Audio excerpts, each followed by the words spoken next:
The night wore a veil of uneasy stillness over King's Landing. What little wind there was carried a faint chill from the Blackwater Bay, sending a ripple through the tattered banners that still bore the golden lion on crimson cloth. Even at the late hour, the streets were not entirely deserted. Guards prowled, whores made their discreet offers, and shadowy figures flitted in and out of alleys, tending to business better left undiscovered. But there was something else in the air, something colder and older than the city itself. A whisper of an echo that seemed to come from the far north, trailing frost and dread in its wake. Those who still walked the streets and sensed it could not name it.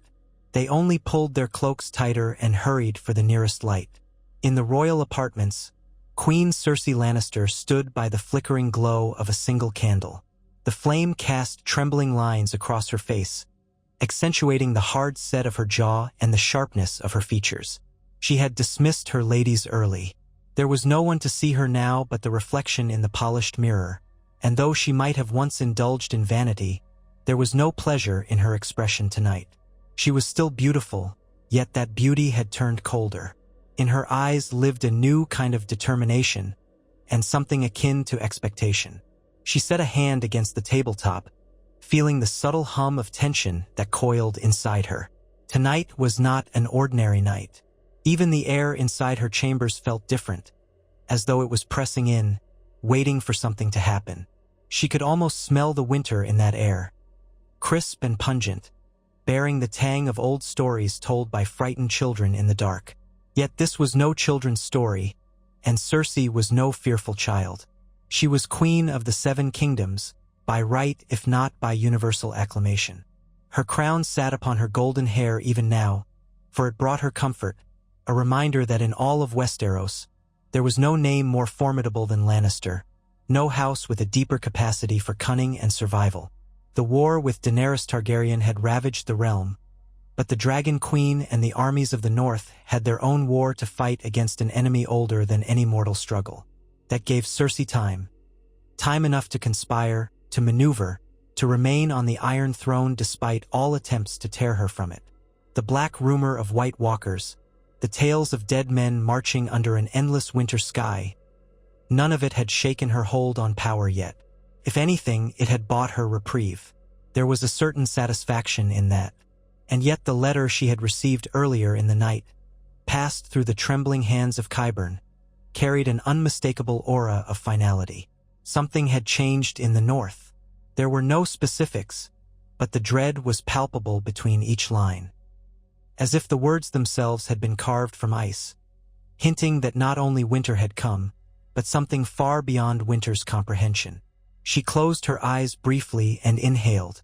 Qyburn, ever her ally in the darker dealings, had mentioned rumors swirling out of the halls of Winterfell and the Stormlands. Enemies who had once warred against one another with ferocious determination now stood side by side, all in a desperate attempt to stop the Night King. A foolish errand, in her eyes, though she had once pretended to parley with them. They had shown her a creature bound in chains, a rotting, reanimated monstrosity that shrieked with unholy hunger. Cersei had believed, and yet she had done nothing to send her armies north. Why should she? She was not the type to risk her forces for those who could not see the inevitability of her rule. Let them bleed and freeze. Let them waste away in their grand fight against the forces of death. King's Landing was secure so long as her enemies exhausted their strength elsewhere. But what if that's no longer the truth? A small voice whispered. What if the unstoppable force from beyond the wall has already found a new path? Her lip curled at the thought, though it was less anger and more anticipation.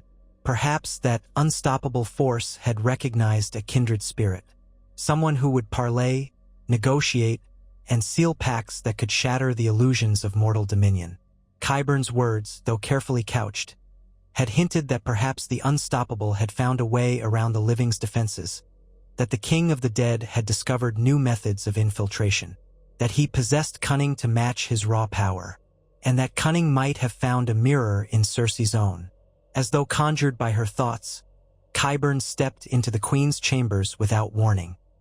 He moved silently, the hem of his robe brushing the polished floor. His pallid face, always slightly stooped under the weight of his knowledge, was drawn tight with a rare tension. In his eyes, Cersei saw flickers of excitement, perhaps even awe. She lifted an eyebrow. "Is he here?" she asked, voice low. Qyburn nodded, fingers twitching at the edge of his sleeves. "Your Majesty, we have a visitor at the eastern gate, just as expected." For a moment, she let her gaze linger on Qyburn's face. She wondered what it was about these ephemeral visitors, about the secrets and horrors from the far north, that so enthralled him. The man had an insatiable curiosity for the unnatural, the forbidden, and even in that, Cersei recognized his usefulness.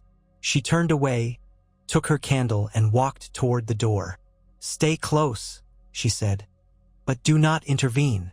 She moved through the corridors swiftly. The Red Keep was silent except for the patrols of Lannister guards. Each man bowed stiffly as she passed, though she hardly acknowledged them. Down the winding stone staircase she went, each step echoing into the darkness. She felt her heart thrum with something unnameable. Was it fear, or a longing for absolute control, the sort that might be possible only through an alliance with the most terrifying power in existence? As she neared the eastern gate, she noticed how the torch flames sputtered in the holders upon the walls, as though a gust of freezing wind brushed across their flickering light. Cersei paused. With a silent command, she signaled the guards to open the gates just wide enough to let a single figure through. The men hesitated, for they too felt the cold creeping in from outside, but they obeyed. In the gloom, a silhouette emerged, tall, unnaturally so, with a bearing that radiated ancient malevolence. It carried a spear-like blade of ice in one hand, though the figure did not brandish it. It simply walked forward with a silent, gliding step, the door scraping behind it.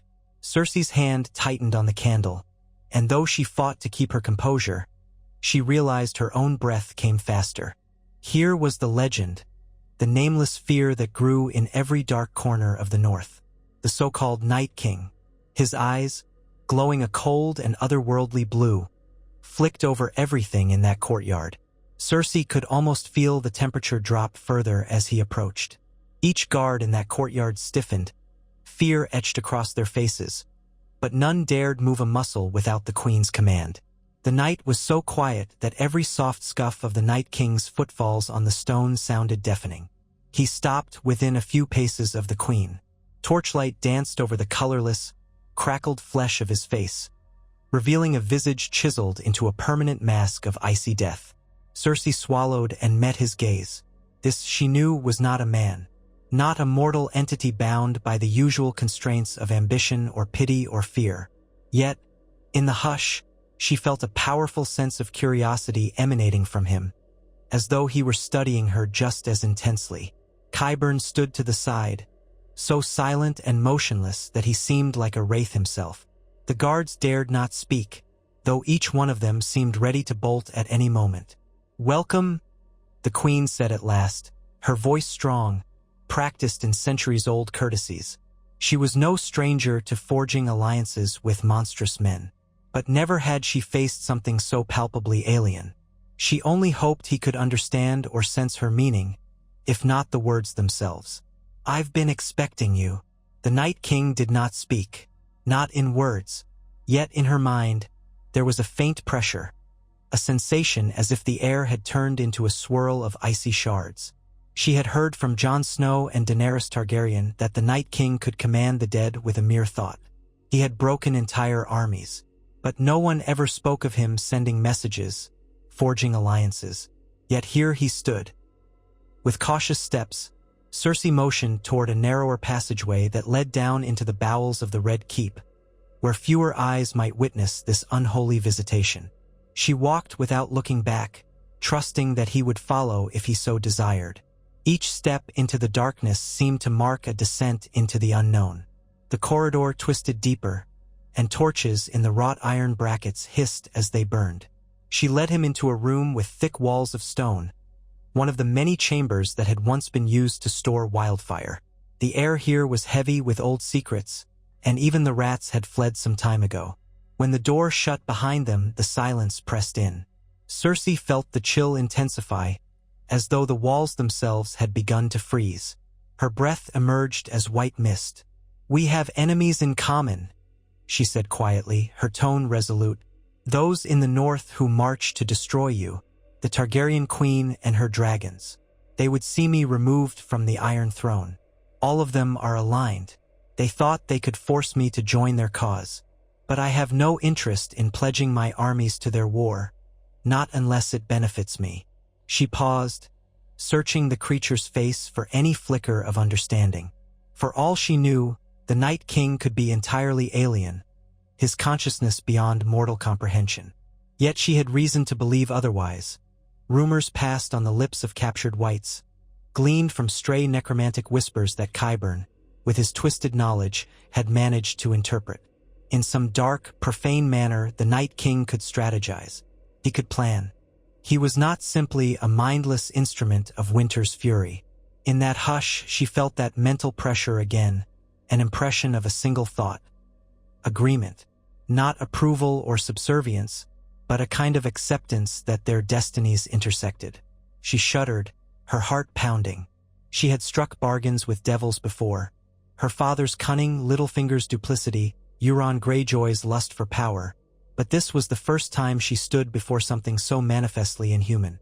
Could a queen bargain with death itself? Qyburn, standing at the corner of the chamber, licked his lips. "Your Grace, I believe that our guest has come to speak in his own way. Shall I demonstrate what I've discovered?" Cersei's eyes flared. "Show me." From the folds of his robe, Qyburn withdrew a small glass vial. Inside it, a swirling blackness curled against the sides like living smoke. He lifted it carefully. "This is a sample of a substance I extracted from one of the undead we captured. With it, I have made certain experiments. The results suggest that communication with the White Walkers, at least in a limited sense, is possible. The Night King can exert his will, pushing images or impressions directly into a receptive mind. He does not speak as we do, but there is an intent." He paused, glancing reverently at the tall, ice-made monarch. "In that manner, I believe we can facilitate an understanding, Your Grace. If you'd allow me." Cersei gave him a curt nod, though something in her chest tightened. She had tolerated Qyburn's grotesque experiments because they made her powerful. This was far beyond the dark arts she had grown accustomed to. Nevertheless, she gave him license to continue. With a trembling hand, Qyburn uncorked the phial. An invisible presence seemed to waft from it, curling in the torchlight like unholy vapor. The Night King watched, though his expression remained frozen in that perpetual calm. Qyburn inhaled sharply, closed his eyes, and held the phial near his face. Then, with a sudden jerk, he gasped, as though something had entered his mind. Cersei saw his pupils dilate, and for an instant he trembled. Then his voice issued forth, though it was not quite his voice. It had a distortion, a half-chilled echo that sent new gooseflesh prickling along Cersei's arms. "Queen of the South," it intoned, each syllable carrying a cold resonance. "You seek to remain upon your throne. I seek the realm of men. They gather in the north to stand against me. But their walls can be made to crumble. Their alliances can be made to fall. From within, I shall break them. From within, I shall bring the cold." Qyburn's face twitched with discomfort, but he pressed on, letting the presence speak through him. "You will let me enter your kingdom, shelter within your walls, hidden from your enemies. In return, you will be rewarded when the long night falls upon all men. The living will be ours to command. You will reign over what remains. Is that what you desire?" Cersei's lips parted. It was one thing to consider forging an alliance with the Night King in abstract terms, exploiting the undead to rid her of her living enemies, and quite another to hear that same notion stated in such direct, horrifying terms. Did she truly want to rule over a kingdom of corpses? But perhaps the realm would not be all corpses. Perhaps, with cunning, she could maintain a living populace under her dominion, even if the Night King assumed overlordship of all else. She forced the doubt aside. This was the ultimate gamble. Allies in the north had mocked her, denied her. Jon Snow had believed in honor. Daenerys Targaryen believed in destiny. But Cersei believed in survival, her survival. And if forging a path with the undead was the only way to ensure she was not cast down by dragons and traitors, so be it. She exhaled. I want the Targaryens broken. I want the North scattered. I want my throne unchallenged. If I grant you shelter, if I hide you from those who would destroy you, you will help me destroy them. Qyburn shuddered under the spirit's grip. They will fall, one by one. Their armies will freeze. Their dragons shall know the taste of true death. I will bring the cold from within their hearts. Cersei lifted her chin. Then we have an agreement, but I must know one thing. How will you infiltrate the city without being seen? And how can I trust that you will not bring an army of whites to tear down King's Landing itself? For a moment, the air burned cold, and Qyburn's lips parted in a silent snarl. Then came the voice. I need no legion here, no host to besiege your walls. Only a chosen few. I have already made them, shaped them from men who swore themselves to you. A startled flicker passed over Cersei's face. My men? You've turned my own men. She remembered the expedition to the north that Euron Greyjoy had boasted about, claiming he wanted to capture a white or something else. Some men had gone missing. Some had never returned. And even among those who did come back to King's Landing, some might have been changed. She felt anger flare in her, but she bit it back. This was a negotiation, after all, though done in a manner that no one living had likely ever attempted. You want to keep them hidden here? She demanded, a flicker of worry twisting her features. That is no small risk on my part. Again, the voice emanated through Qyburn's lips in that icy echo. They will obey me. They are dead in truth, yet they pass for living in the eyes of mortal men.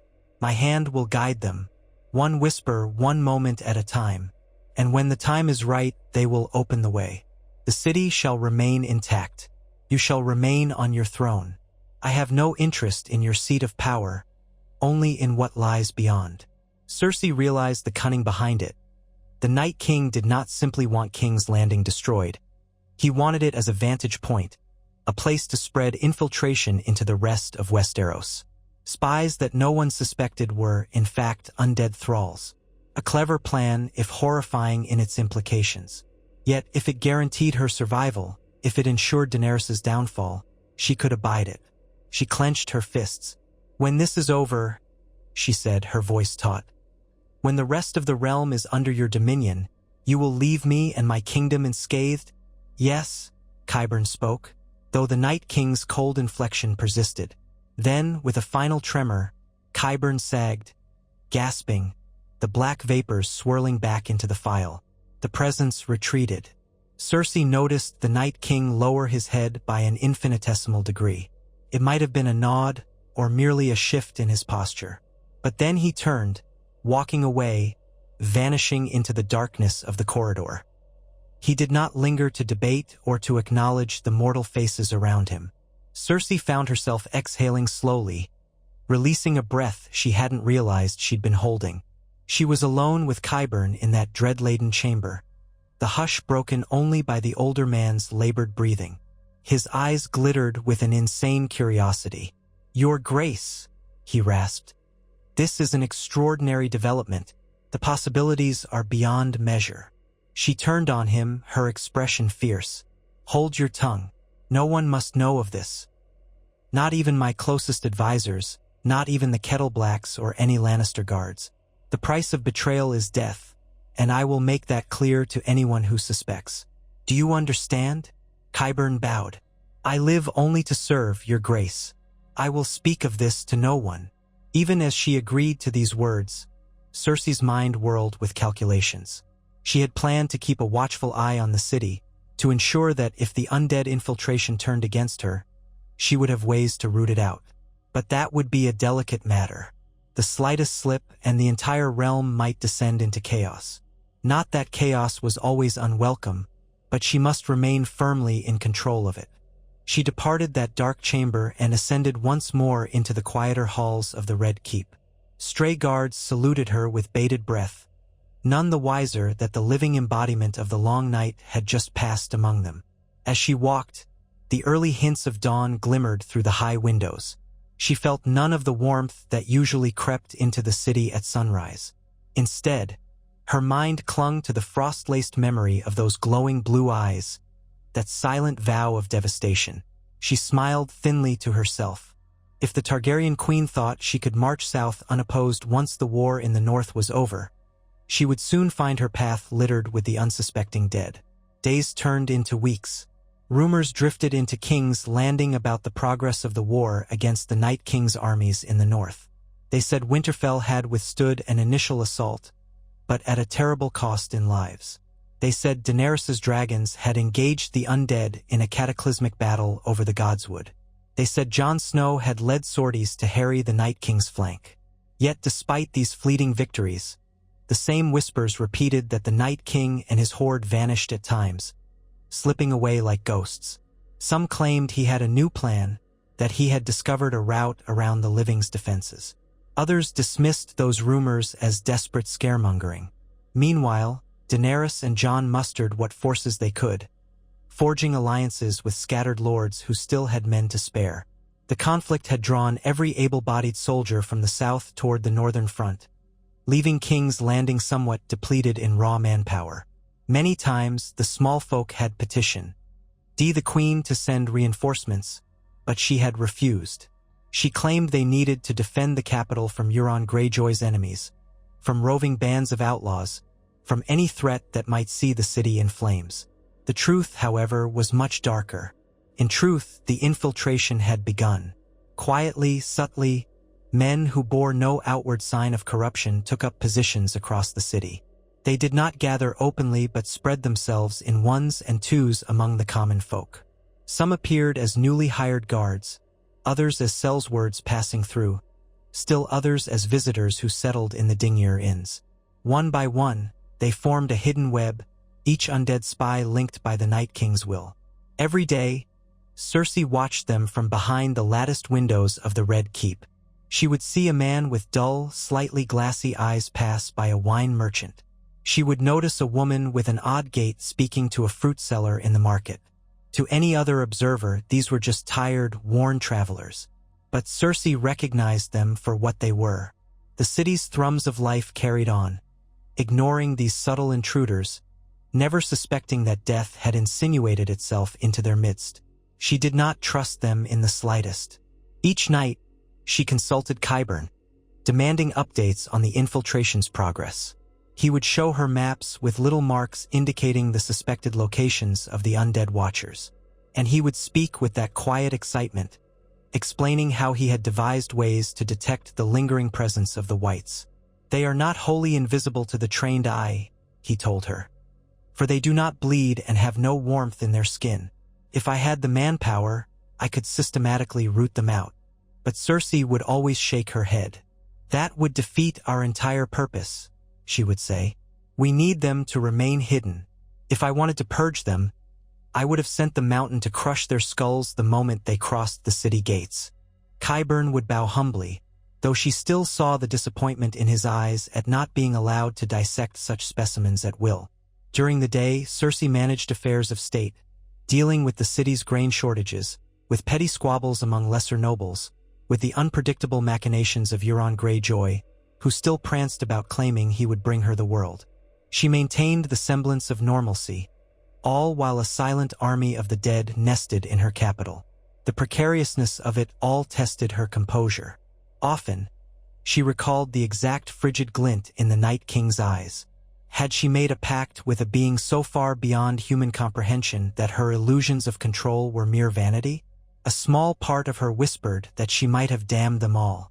But the stronger part, the part that had endured betrayal and heartbreak, that had lost her children to the cruelty of destiny, that had walked through the fire of shame in the streets, believed that this was her only route to victory.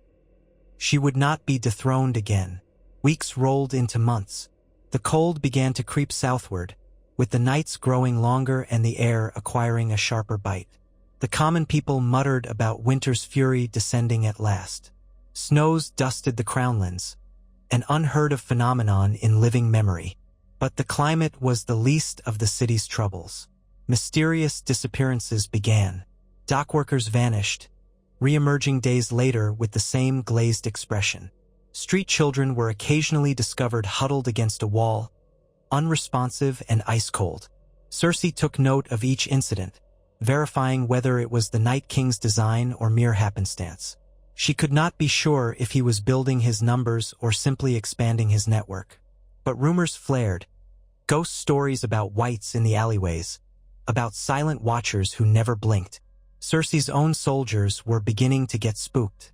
One evening, she convened a secret council in her private solar. Only Qyburn, Ser Gregor Clegane, the Mountain, and a handful of her most trusted Lannister guards attended. The door was barred, the shutters closed. Wine was poured, but no one drank. "We cannot ignore the rumors any longer," she said curtly, pacing. "My own men whisper that King's Landing is haunted. The small folk are on edge. If this continues, it might incite panic or worse, give my enemies an excuse to claim I harbor the undead." Qyburn dipped his head. "Your Grace, I suspect the infiltration has grown beyond our original arrangement. The Night King has not communicated further through me, so I can only hypothesize that this is part of his plan. Perhaps he sees advantage in swelling his numbers. The city is rich with fresh corpses from the unsavory corners. Even you must have noted that more bodies have been found with strange marks, drained of life." She cast him a look of contempt and something close to fear.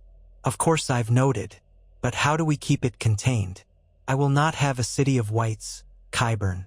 We are forging an alliance, not offering King's Landing to be turned into a mausoleum." Qyburn spoke delicately. "Might I suggest we demonstrate a small show of force? Have Ser Gregor and the Gold Cloaks publicly hunt down a few known whites, or even staged criminals we can accuse of being whites, just to calm the populace. Meanwhile, we keep the true infiltration hidden." Her mind worked swiftly. "Yes, we'll need to be cautious. If any real whites are destroyed, I risk angering our ally. But I cannot ignore the people's fears. We'll orchestrate a spectacle, perhaps in Flea Bottom. We'll stage the capture of a few troublemakers, claim they were undead. The rumor will spread that the Queen's justice prevails over any dark menace, and that will buy us time." Ser Gregor stood impassive, a looming shadow of a man behind his helm, but she knew he would obey any order she gave. The other guards offered stiff nods, though worry flickered in their eyes. That very night, a group of criminals, real enough, men who had raped and killed in the poorest districts, were dragged into the public square under the accusation of conspiring with unnatural forces. The Gold Cloaks carried torches and bellowed that these men had been found with frozen hearts, though it was mere fabrication. In an uncharacteristically swift trial, the criminals were condemned. The Mountain beheaded them in front of a shrieking crowd, and the crier declared that the Queen's justice would vanquish any abomination. Some among the spectators scoffed at the theatrics, but many cheered in relief. Whispers abounded that the Queen was vigilant. For a time, the tension in the streets eased. Cersei watched from a window high in the Red Keep, arms folded over her chest. She thought of the Night King's infiltration, a snake coiled deep within her walls. She wondered if he would see this show of force as a betrayal. But there was nothing she could do. She had to maintain order, or the entire city would slip through her fingers. That very night, under the cloak of darkness, an unwelcome development arrived at her doorstep in the form of a rider from the north. The man, gaunt and half-frozen, forced his way through the city gates, babbling of an urgent message. The Gold Cloaks, uncertain of what to do, escorted him to the Red Keep. Mud-splattered and trembling, the rider stood in the throne room. By torchlight, Cersei descended the steps of the Iron Throne, looking every inch the Queen in her black and gold gown. "What message do you carry?" she demanded. The rider fell to one knee, struggling for breath. "Your Grace, from the Targaryen Queen and King Jon Snow, Winterfell has fallen. They flee south, battered, but not broken." He coughed, hugging his sides. "They beg you to unite with them, or else all Westeros will be lost."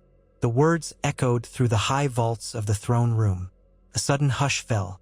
The flickering torches cast ominous shadows across the marble floor. Cersei's heart clenched. Winterfell had fallen. If the oldest stronghold in the north had succumbed, how long until the unstoppable horde moved south in earnest? She forced herself to maintain composure. "And why?" she asked icily. "Should I rally my armies for them now, when they once demanded my fealty without giving me any reason to trust them?" The rider blinked, clearly not expecting such a response. "Your Grace, this is no trick. The North is broken. The undead legion grows. We tried to hold them at the walls of Winterfell, but the Night King was unstoppable. Some of us fled. The Targaryen queen lost many unsullied. Her dragons are wounded. Jon Snow and the lords of the North are retreating, hoping to make a stand further south, perhaps at Moat Cailin or even the Twins. We need your help." She regarded him with a long, cold stare. Was this the sign that the Night King's infiltration had worked? Had he slipped away from the battlefield, letting his undead lieutenants wage open war while he built a second front inside King's Landing? Her mind whirled with the implications. "We shall consider this message," she said at last, her voice smooth as glass. "You'll stay in the city until we have an answer to send back." His eyes flickered with a weary relief. "Thank you, Your Grace. I pray you make the right choice, for the sake of all living souls." After he was led away, Cersei ascended to her solar, her thoughts churning. If Winterfell had truly fallen, the rest of the North would soon crumble, leaving the Living's army in chaotic retreat. That would certainly buy the Night King all the time he needed to consolidate his hold. She felt an unsettling mixture of triumph and dread. Her enemies were wounded, but the unstoppable force she had courted now approached her very doorstep. That night she tried in vain to sleep. She dreamed of a grand corridor of ice, with the Night King at the far end, beckoning her onward. Every step she took, the corridor lengthened, and behind her, she heard the moans of the dead, a chorus of agony that hammered at her skull. She woke drenched in sweat. Sunrise was hours away, but she could not stay in bed. Clad in a simple robe, she roamed the silent halls of the Red Keep. It was then she saw a figure in the corridor, standing unnaturally still. By the light of a single sconce, she recognized him as one of her Lannister guards, but his eyes glimmered blue, faintly, beneath his helmet. She froze, a spike of fear racing through her. He turned those eyes on her, and she realized that the infiltration extended even here, into her own guard detail. Her heart pounded. She half expected him to lash out, but he only inclined his head in something reminiscent of a bow. Then, in silence, he walked away, footsteps fading into the gloom. She stood there, alone, the flame of the sconce flickering. For a moment, she almost regretted the bargain she had made. Almost. But she was Cersei Lannister, daughter of Tywin Lannister, mother of kings, and she would not falter. She told herself that this was merely the price of victory. At dawn, the city stirred, gripped by a frost-laden wind that hinted of the deeper winter to come. A hush had fallen over the citizens, for news of Winterfell's fall had spread quickly. People looked north and wondered if the unstoppable army of the dead would soon descend upon them. Meanwhile, refugees trickled in from the riverlands, telling tales of a ragged line of Targaryen loyalists making haste southward, always a step ahead of the Whites. Cersei declared in a measured voice that the capital's gates would remain open for refugees, but no more than a few thousand could be admitted. It was a practical measure, or so she claimed, though the real reason was more cynical. Too many refugees might unravel the city's stability. Behind closed doors, she met with Qyburn once more. The spymaster admitted that the infiltration had grown too large to track. "I fear the Night King has turned a significant number of your subjects, Your Grace. Some we suspect were corpses from the potter's fields. Others volunteered themselves. Perhaps they were hungry or desperate. Cannot say. But if we try to stop this, we risk exposing our bargain." Cersei's jaw tightened. "Then we won't stop it. The realm is in chaos, and as the Targaryen loyalists approach, I want them to find no allies here." The small folk will be too terrified to rise up in their name. And if the whites choose to strike at Daenerys and Jon from within our walls, all the better. But we must take steps to ensure King's Landing doesn't become a slaughterhouse. I refuse to sit on a throne of bones. Qyburn bowed his head. Your will be done, my queen. We shall do our best to manage the infiltration discreetly, perhaps even direct them. If I can once again commune with the Night King, I might be able to propose a more careful approach. So they tried. Through vile necromantic channels, Qyburn attempted to reconnect with the Night King's consciousness, but night after night, the murky file yielded no voice.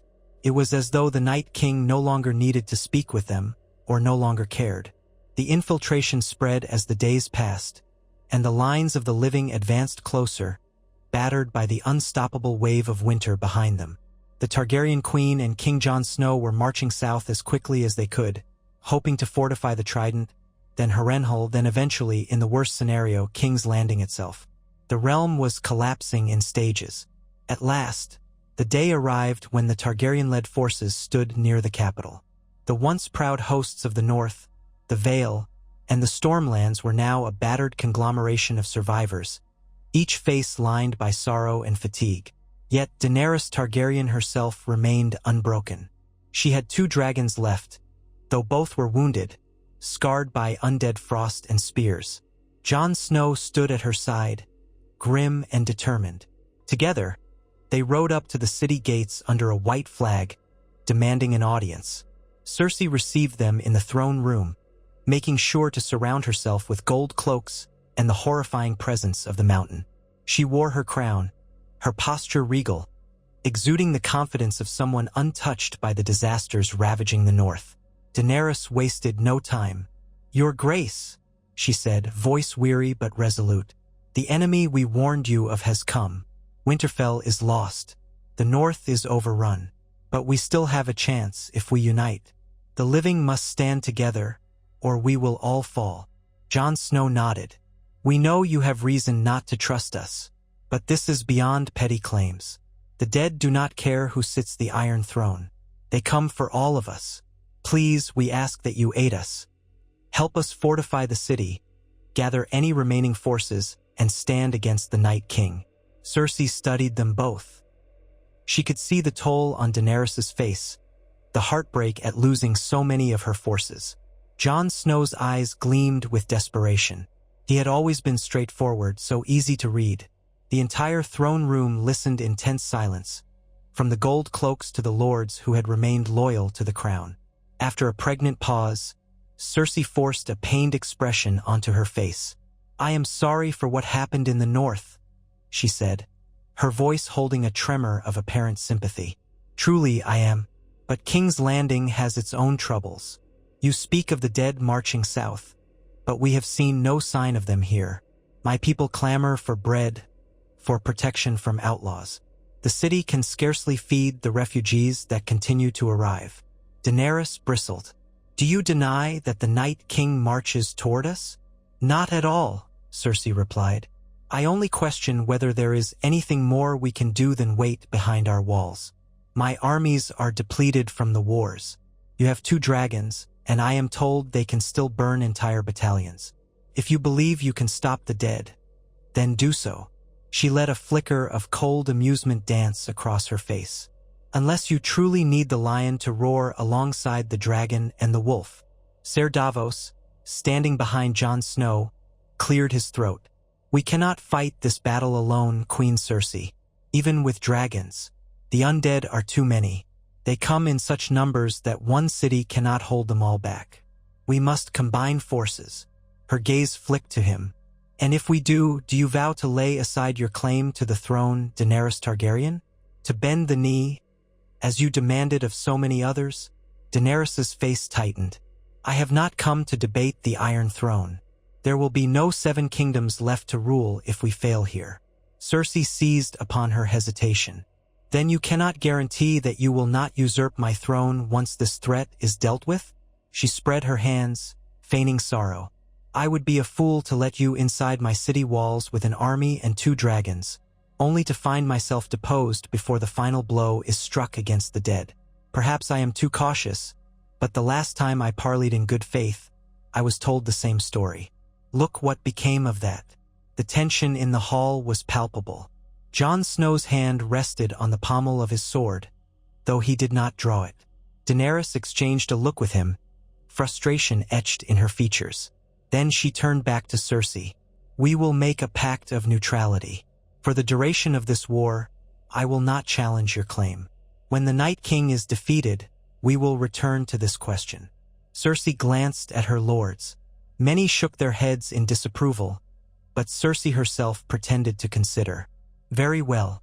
If you swear neutrality, I will consider opening the gates for your armies to refresh themselves. No more. I will not send my forces beyond the city walls. Jon Snow started to protest, but Daenerys silenced him with a raised hand. We have no choice, she said quietly. Then, louder, she addressed Cersei again. We agree to your terms. Let us at least fortify the city. When the Night King arrives, we will fight him together. Together, Cersei echoed. Then she offered a small, tight smile. Welcome, then, to King's Landing. My men will show you to suitable quarters outside the Red Keep. I suggest you see to your dragons quickly. This city is not used to such creatures overhead. Thus began the uneasy convergence of the living within King's Landing. Daenerys' forces made camp outside the city walls, near the dragon pit, while Jon Snow and the northern remnants took up positions along the perimeter. They scoured the city's supplies, forging new weapons, stockpiling arrows. Cersei allowed them enough resources to survive, but not to flourish. She withheld just enough to keep them pliable. Meanwhile, she watched from atop the castle walls as Daenerys soared on her wounded dragon, scanning the horizon for any sign of the undead approach. But unbeknownst to the Targaryen queen, the undead were already here. She, Jon, and the rest of their battered army suspected nothing. They could not guess that a hidden legion of wights walked the streets, passing as men, quietly guided by the Night King's will. Cersei marveled at the brilliance of it, if brilliance was the right word for such eldritch cunning. In essence, the dead had already breached the final fortress. If Daenerys and Jon discovered that fact, they would name Cersei the greatest traitor in history. But as the days wore on, a subtle chill deepened in the capital. Sometimes, small pockets of the Targaryen army reported strange sightings. One man claimed he saw blue eyes peering at him from a sewer grate. Another swore his comrade simply vanished after going to relieve himself in an alley. Whispers of a curse circulated among the northern troops. Many believed the Night King's presence was looming, that he'd soon arrive in force. At last, the watchers on the city's northern outskirts spotted a white haze creeping over the horizon. Winter storms churned the sky into a uniform gray. Reports came in from outriders that an army of the dead was indeed marching south, unstoppable as the tide. Terrified farmers and small folk poured into King's Landing, seeking shelter. The gates closed behind them once more, lest the city become dangerously overcrowded. Inside those walls, fear ran rampant. On the eve of what might be the final battle, Cersei stood upon the walls of the Red Keep, gazing at the bleak landscape. She could see Daenerys' campfires flickering in the distance. Soldiers huddled around them for warmth, but the cold was merciless. The living prepared for a last stand. A part of Cersei wondered what would happen if the Night King triumphed outright, if the city fell to ruin. But another part reminded her of their pact. He had promised that she would remain on the throne. He desired only that she do nothing while his infiltration sabotaged the living from within. She closed her eyes. Perhaps she had outplayed them all, or perhaps she had doomed them all. In any case, dawn would bring the truth. That night, a thick fog descended, blanketing King's Landing in a silence so profound that even the usual din of the city's alleys fell mute. The chill in the air was bone-deep. Cersei remained awake, pacing her chambers, heart pounding in anticipation. Something was coming. She could feel it, an undercurrent of malevolent excitement that thrummed through the city, as though thousands of undead hearts pulsed in unison. Suddenly, a commotion erupted near the main gate. Shouts, steel clashing, cries of alarm. Cersei rushed to a balcony, straining to see in the dark. Torches bobbed and flared along the walls as the gold cloaks scrambled. Then a wave of reeking cold spread through the air, and a horrifying realization dawned. The undead infiltration, hidden so long, had apparently chosen to strike at the living's armies from within. She heard a crash of gates from the city side, not the outer barbican. It was as if her own men, or wights disguised as men, were opening the gates from inside, granting the Night King's external forces entry. But the Targaryen troops stationed outside in their makeshift camp were also alerted, horns blowing frantically. By the flickers of firelight, Cersei saw Daenerys's dragons leap into the sky, roaring defiance. King's Landing was about to become a battlefield more terrifying than any in living memory. She hurried to the throne room, summoning every guard at her disposal. The gold cloaks rushed past, but many among them had already fallen under the Whites' knives. She could hear screams echoing through the city streets. The front lines of Daenerys's army poured in through the open gates, trying to combat the sudden flood of undead that emerged from houses, from alleyways, from behind deserted market stalls.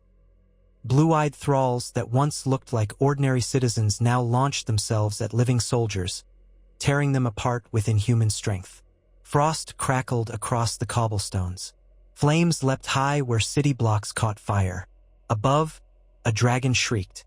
Cersei craned her neck and saw the silhouette of Rhaegal or Drogon unleashing a torrent of fire upon the undead surging near the gate. The flames illuminated the chaos below, but for every white incinerated, more poured out of the gloom.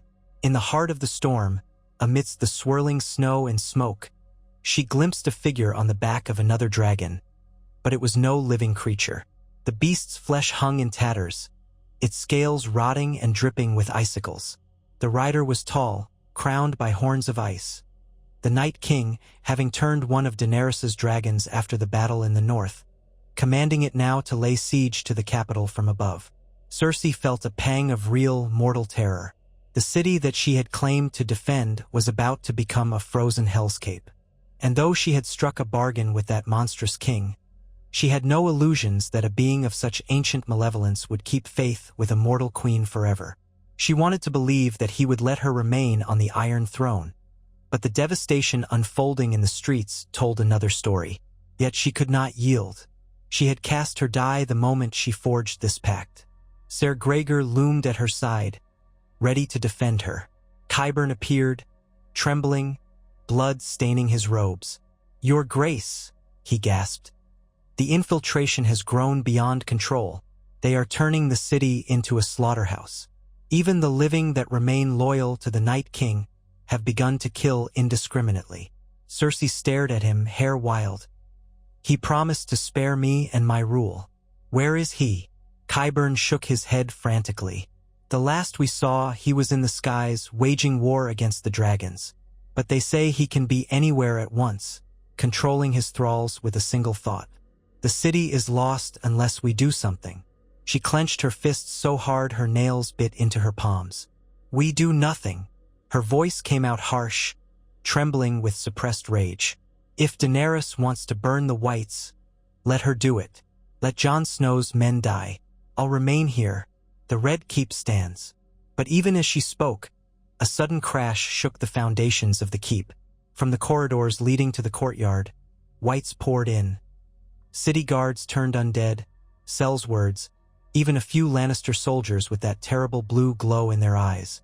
They were unstoppable, lashing out at any living person in sight. The gold cloaks rushed to intercept them, but the undead seemed to move with supernatural fury. Blood spattered the marble floors. Cersei looked around for an escape, but the throne room was quickly becoming overrun. Qyburn cowered near a pillar, while the mountain roared, swinging his greatsword through the undead ranks, cleaving them in half. Yet for every white he struck down, two more came forward, hissing, clawing. The queen stumbled back against the steps of the Iron Throne, her eyes wide. In that moment, the tall doors at the far end of the hall burst inward, and Daenerys Targaryen entered, flanked by Unsullied. Her face was drawn, fury blazing in her eyes. She was spattered in ash and blood, Behind her, Jon Snow and a handful of Northmen followed, also wounded, but unbroken. Their swords were drawn, and from their expressions, they had come to realize the truth. The city was overrun, and that could not have happened without the queen's hand in it. Daenerys's voice rang out, raw with anger. "What have you done, Cersei?" Cersei lifted her chin, though fear churned in her gut. "I did what I had to do. You never would have let me keep my throne. You would have burned this city regardless." Jon Snow stared at the undead swarming the throne room. He saw their Lannister garb, the unnatural clarity in their eyes. "Gods have mercy," he murmured. "You made a pact with the Night King." His words fell like thunder. Even as he spoke, the Whites lunged at the Unsullied. Grey Worm led his men in a fierce counterattack, the clang of steel echoing. Daenerys rushed forward, driving her spear through a White skull, her face contorted in rage. Jon turned to her. "We have to get out of here. There's no holding this position if the city is compromised from within." Daenerys looked up at Cersei on the steps of the Iron Throne, betrayal shining in her eyes. "You have doomed us all." Cersei could think of no retort. The bargain she had made was now playing out in the most catastrophic way. She spat. "You dare blame me? You never would have left me in peace." Before Daenerys could respond, a ripple of cold swept through the throne room. From a shattered window, a massive shape loomed. The undead dragon, forcing its way onto the balcony, decaying wings battering the stone. Its maw gaped, and from its throat a chilling swirl of ice and frost erupted, blasting the hall. Everyone scattered, diving for cover as the floor and pillars glittered with sudden frost. The Whites withdrew momentarily, as though guided by the Night King's will, giving the monstrous dragon space to wreak havoc. Jon Snow seized Daenerys's arm, trying to pull her out of harm's way. She resisted, glaring at Cersei. "We have to evacuate these people. If we stay, the Night King will tear down the Red Keep and slaughter everyone." Cersei bared her teeth in a mirthless laugh. "Then go. Run away. Or fight. I don't care." She glared at Qyburn, who crouched behind a column. "Find the wildfire caches. Burn them if you have to. The city is already lost." Qyburn paled, but he nodded frantically. With that, he dashed away, and if any Whites stood in his path, the mountain hacked them aside. As the undead dragon reared its head, Daenerys and Jon fled, weaving past the corpses. The remaining Unsullied fought a desperate rearguard action, but the cold flames of the dragon's icy breath soon engulfed them. The throne room turned into a swirling maelstrom of ice crystals and blood. Cersei, trembling, ascended the steps to the Iron Throne. She sank onto its cruel metal seat, the points of the swords digging into her back. She stared at the carnage below with a numb sense of detachment. This was the cost of trusting the undead. This was the cost of her quest to retain power at any cost. Then the Whites parted, making a path, and there he stood, the Night King. He stepped silently through the shattered doors, eyes glowing with ancient cold. His presence seemed to drain all warmth from the air. Even the undead dragon outside the balcony let out a low rumble, as if acknowledging its master's arrival. He regarded Cersei upon the throne, head tilting slightly. She met his gaze, her body rigid with both defiance and fear. "We had a bargain," she said, her voice trembling yet determined. "You promised me this throne." He advanced slowly, the hush broken only by the rasp of ice spreading across the floor. Any living guards left in the throne room cowered behind pillars. The Whites stood in silent formation, waiting. Cersei's heart hammered. Was he here to fulfill that promise or to break it? When he was but a few steps away from the throne, Cersei felt that strange mental pressure again, as if a shard of ice were being pressed to her brain. He was speaking without words. She saw images flash before her eyes. The sprawl of King's Landing, the entire city awash in an eternal winter night, thousands of corpses trudging through the streets. She saw the Iron Throne encased in frost, and herself perched upon it like a frozen statue. Perhaps that was his idea of letting her reign. an eternal mockery of life in a land of the dead. Anger flared in her. She rose to her feet. "No," she hissed. "You will not trap me here as your thrall. I am Cersei Lannister, Queen of the Seven Kingdoms." She turned, gripping the hilt of a fallen guard's sword. She had never been the greatest fighter, but her fury overcame her fear.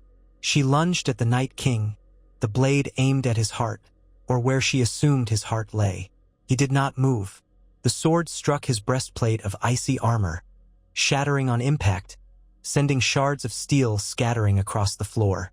The reverberation knocked Cersei back, and she fell onto the throne steps, pain lancing up her spine. The Night King stepped closer, the temperature plunging so sharply that frost began to form on her skin. Ser Gregor, unstoppable juggernaut that he was, charged at the creature, letting out a guttural roar. His massive sword whistled through the air, but the Night King raised a single hand. Ice formed around the blade, halting it mid-swing. Another gesture, and Ser Gregor was flung aside, crashing through a marble column. Even that monstrous man, resurrected by Qyburn's twisted science, was no match for the Night King's ancient power. Cersei crawled backward, forced to watch as her last line of defense toppled. The whites pressed in. She could feel the malicious will of the Night King bearing down on her, a cold that seared her lungs and made her eyes water. She tried to scream, to summon her guards, but no words emerged. Her body felt as though it were encased in ice. In that moment, high above the keep, a second dragon roar rumbled. Drogon, Daenerys' largest and fiercest dragon, swooped down through the open roof, smashing aside rubble in a hail of stone.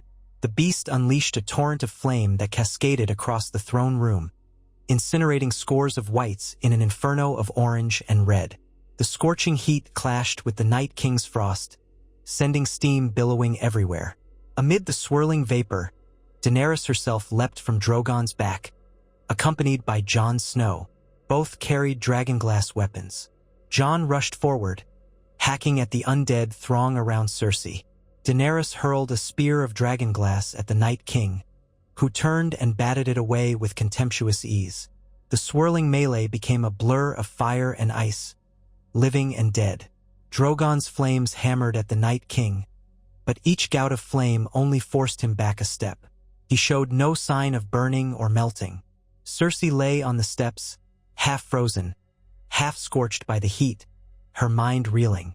She saw Jon Snow lock eyes with the Night King, saw Daenerys circle around, searching for an opening. The whites formed a protective cordon, but many were consumed by dragonfire. The living forces poured in belatedly from the corridor, rallying for one last stand. Cersei struggled to rise. Every breath hurt. She clutched the rung of the throne, forcing herself upright. The sight that greeted her was chaos incarnate. The unstoppable Night of Winter locked in battle with two of her greatest enemies, who might now be her only hope for survival. She realized with dizzying clarity that she could let them fight and hope both sides destroyed each other. But there was no guarantee she'd be spared by whichever side emerged victorious.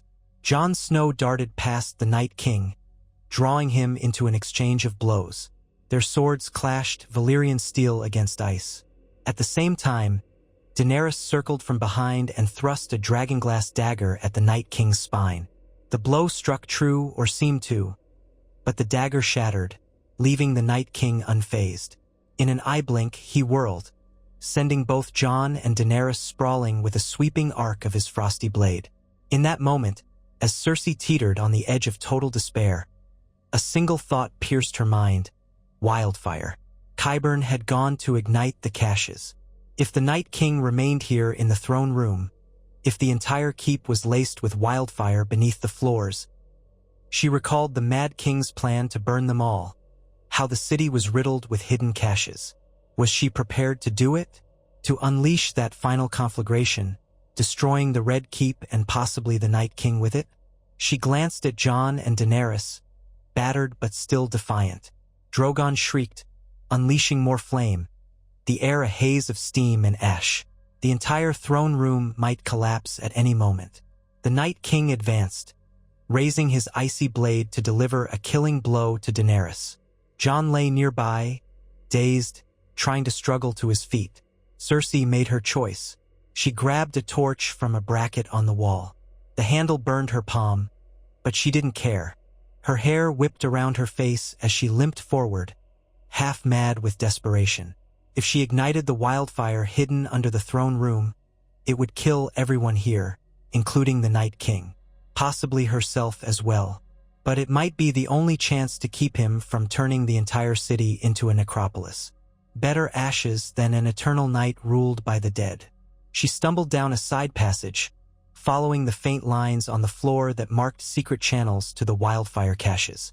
She recalled how her father had once threatened to do this, how the Mad King had almost done it. She never thought she would find herself in the same position. Yet here she was. Behind her, she heard roars and screams. She glanced over her shoulder to see the Night King striding through the melee, unstoppable, though Drogon's flames battered him. Then, a flash of black wings overhead. Regal, the second dragon, battered but still alive, crashed through another opening in the ceiling, adding to the fray. The throne room resounded with thunderous roars. With trembling hands, she found the fuse that Qyburn had prepared, a thick cord trailing into the darkness. She touched the torch to it. The flame caught with a hiss, sparks dancing along the line. In that instant, she hesitated. She would destroy the Red Keep, the seat of her power. She would lose everything. But there was no time. The fuse vanished into the shadows, hissing. She threw the torch aside and ran back into the throne room, stumbling over corpses. "Get out!" she screamed at the top of her lungs, though the din of battle was so great that few could hear her. "Wildfire! Run!" Jon Snow looked up, saw the panic in her eyes, and understood. He grabbed Daenerys, dragging her to her feet. They called out to their men, urging them to retreat. Drogon and Regal, responding to Daenerys's mental link or her shouted commands, flapped their tattered wings and lifted off, scattering rubble and undead alike. The Night King, however, seemed to sense something amiss. He turned sharply towards Cersei, those sapphire eyes blazing. He raised a hand as if to freeze her heart in place. A wave of frigid wind slammed into her, knocking her flat. She cried out, crawling over the slick, blood-stained floor, tears of pain freezing on her cheeks. Then, with a thunderous roar, the wildfire ignited. A chain of explosions tore through the foundation of the Red Keep, each a blossoming pillar of green flame. The floor beneath the throne room cracked. The walls disintegrated in a storm of stone and emerald fire. The Iron Throne itself was engulfed, molten metal streaming like liquid greed. The Night King was swallowed by the inferno, his form momentarily silhouetted against a blaze of green and red.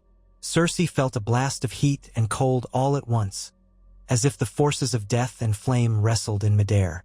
She could do nothing but shield her face, screaming voicelessly as the walls collapsed. She did not know how she survived. Perhaps it was luck or the partial shielding of a fallen column.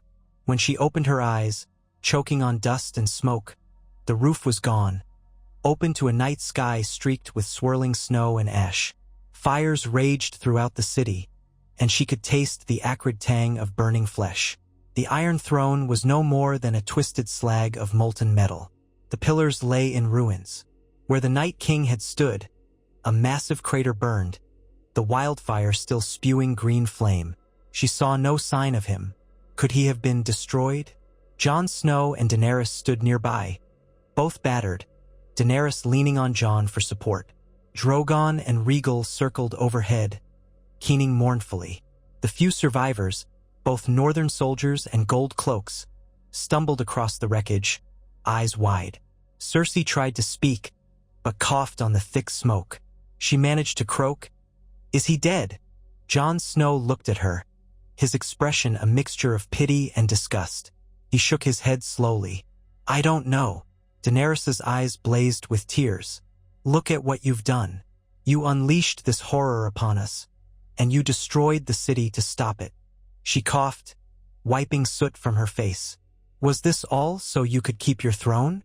"Cersei," shaking with exhaustion, stared at the molten slag that was once the seat of power. "There is no throne," she rasped.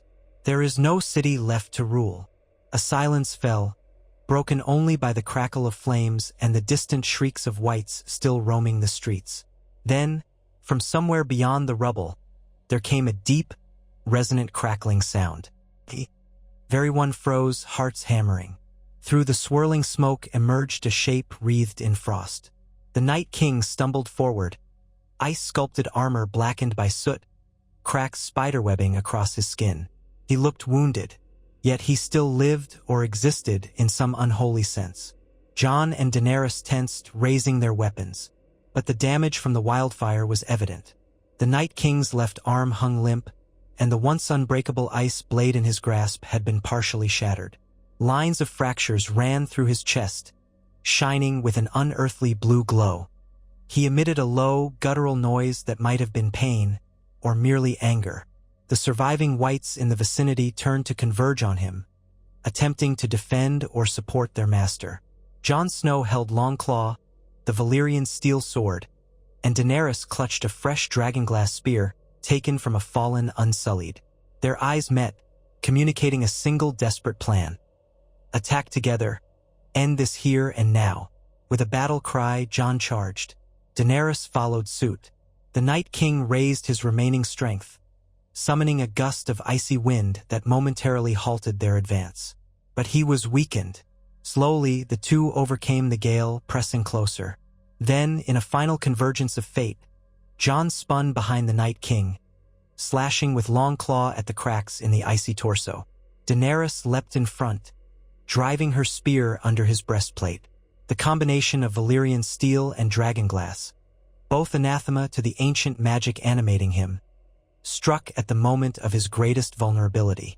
The Night King let out a piercing shriek, echoing across the ruined throne room.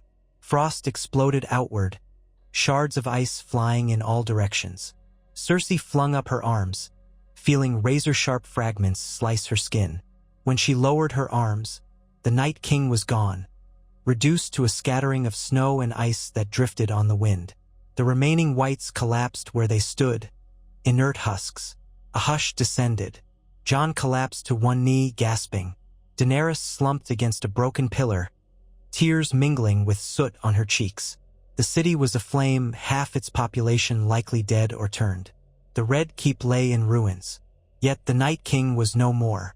They had won, but at an unimaginable cost.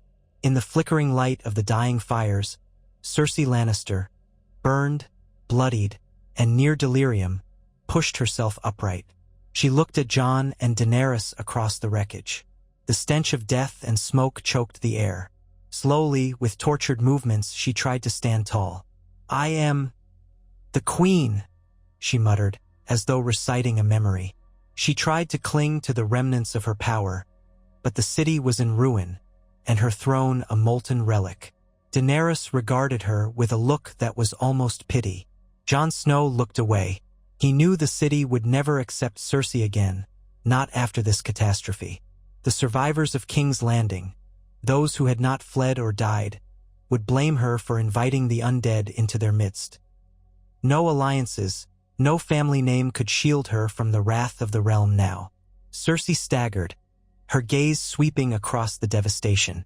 She had tried to outplay gods and devils, forging a pact with the Night King. In her mind's eye, she had seen herself secure on the throne, her enemies destroyed by the one foe they could not defeat. Yet the cost was the city's ruin, thousands dead, and no throne left to claim. She tried to speak, but the words wouldn't come. Her legs buckled, and she collapsed, the world spinning in a haze of smoke and flame. Vaguely, she felt hands lifting her, Northmen or Unsullied, or perhaps no one at all. Her consciousness faded, haunted by the memory of the Night King's icy gaze. She had invited death itself into her home, believing she could tame it, and the price had been everything she had ever sought to protect. When morning came, a pale gray light bathed the ruined city. Snow drifted on the ashes of burned buildings. Survivors wandered like ghosts, searching for loved ones, scrounging for food and water. the dragons perched on a collapsed tower, keening mournfully. Jon Snow organized rescue efforts, though it was an impossible task. Daenerys tended to the wounded, her eyes heavy with grief. Cersei Lannister lay unconscious in the courtyard, guarded by a trio of Unsullied. No chain bound her, yet there was no mistaking her captive status. Wordlessly, people passed by, glaring at her. Some spat in her direction, cursing her name. Others simply looked away, too numb to care. In the end, the city would rebuild, or perhaps it would not. But the Night King's reign was finished, destroyed by a final stand of flame and steel. Cersei had gambled on forging a pact with an inhuman force, hoping to secure her throne against all mortal threats. Instead, she had unleashed a betrayal so great that King's Landing would never recover. The realm had bled, and the living had triumphed, but at a cost that left hollow victory in its wake. And so the capital woke to a new day, blanketed in ash and drifting snow. Where once soared the proud spires of the Red Keep, now lay shattered walls and blackened rubble. The last flickers of wildfire still sputtered in hidden alcoves, casting ghostly green light across the ruins. Among the dead, a handful of survivors emerged to carry on. As the sun's feeble rays broke through the frigid sky, a hush lingered over the city, a fragile peace bought by unimaginable sacrifice. In the days to come, the scribes would argue who bore the blame for the cataclysm. Some would say it was Daenerys Targaryen for pressing her claim in a time of crisis. Others would accuse Jon Snow of persuading her to fight in the North's doomed stand, weakening their forces. But most damning would be the name of Queen Cersei Lannister, who made a monstrous alliance with the dead. That single act overshadowed all her other sins in the eyes of history. And while the realm tried to heal, the memory of that night lingered like an unseasonable chill, a warning that forging a pact with death can only end in devastation. Smoke drifted in languid spirals over the ruined skyline of King's Landing. Dawn painted the sky in an anemic wash of white and gray, a feeble light that offered neither warmth nor comfort. Great swathes of rubble littered the once proud city. Entire districts had been reduced to charred timbers and scorched stone. Fissures still exhaled greenish fumes in places where wildfire burned in pockets beneath the wreckage. The reek of death clung to everything, layered with ash, as if the city's every breath was a lament for what it had lost. Soldiers and small folk alike picked their way through the debris, some dazed beyond speech, others sobbing at what they beheld. Now and again, the wail of a child pierced the hush, only to fall silent when no help arrived. The final battle against the Night King had ended, but the price was beyond measure. The people of King's Landing, indeed the people of Westeros, had been left to wonder whether this was victory or just the hollow echo of survival. Amid the devastation, Cersei Lannister awoke to a world that felt colder than the void. She lay in what had been the outer courtyard of the Red Keep, where shattered blocks of stone formed a rough circle around a blackened crater. The wind tugged at her hair, which was stiff with soot and grime. Her arms and legs burned from cuts and bruises. She remembered the final explosion of wildfire, the Night King's shriek, the flames that had devoured the throne room. And she remembered the moment she realized that her pact with the King of Death had turned King's Landing into a slaughterhouse. She tried to rise. Her body protested every movement, and the swirling dust made her cough. But she managed to prop herself against a fractured column that had fallen from some high balcony. She wiped the soot from her lips with the back of her hand, blinking to clear her vision. The Red Keep was hardly recognizable. Its proud towers had collapsed, and the Iron Throne itself, once a jagged seat of power, had been melted and twisted into slag by the alchemical fires. The symbol of her reign was gone, reduced to shapeless ruin. At a short distance away, she saw a cluster of Unsullied standing guard over her. Their spears were poised, their expressions grim. She also saw a few Northmen, battered and bloodied, conferring amongst themselves as they carried wounded companions or covered bodies with ragged cloth. Here and there, she glimpsed gold cloaks, what remained of them, caught between their oath to defend a queen and the knowledge that she had delivered the city into the hands of the dead. They wore vacant stares that betrayed both hatred and pity. Then she saw him, Jon Snow, leaning against a half-toppled wall, his dark hair matted with blood. He spoke with Daenerys Targaryen, who was unsteady on her feet, bruises purple across her cheek. Two dragons crouched on a scorched outcropping beyond them. Drogon and Rhaegal, both missing scales in places where the Night King's assault had torn into them. From their parted jaws came raspy, uneasy breathing, as if they still tasted the undead magic in the air. Cersei's eyes lingered on Daenerys. The Dragon Queen looked so different from the imperious conqueror who had threatened to overwhelm her just months ago. Her features were drawn, hollow, her hair tangled with ash. The two dragons moaned quietly, their wings drooping. Now, queen and beasts alike bore the toll of the war that had never spared them. Slowly, as though feeling Cersei's gaze, Daenerys turned. She locked eyes with the Lannister queen, and there was a flicker of something on her face. Rage, sorrow, perhaps pity. Jon followed her gaze, his dark eyes narrowing. Cersei almost expected them to stride over immediately and cut her throat, but neither moved. They merely stared at her with the haunted acceptance of people too exhausted by death to add another killing if they could help it. Cersei closed her eyes. In the distance, she heard the wail of someone finding their loved one amid the rubble. She listened to the thick silence that answered it. No illusions, no comforting words. This was a city unmoored by tragedy. Her city. A wave of nausea and bitter regret rose in her throat.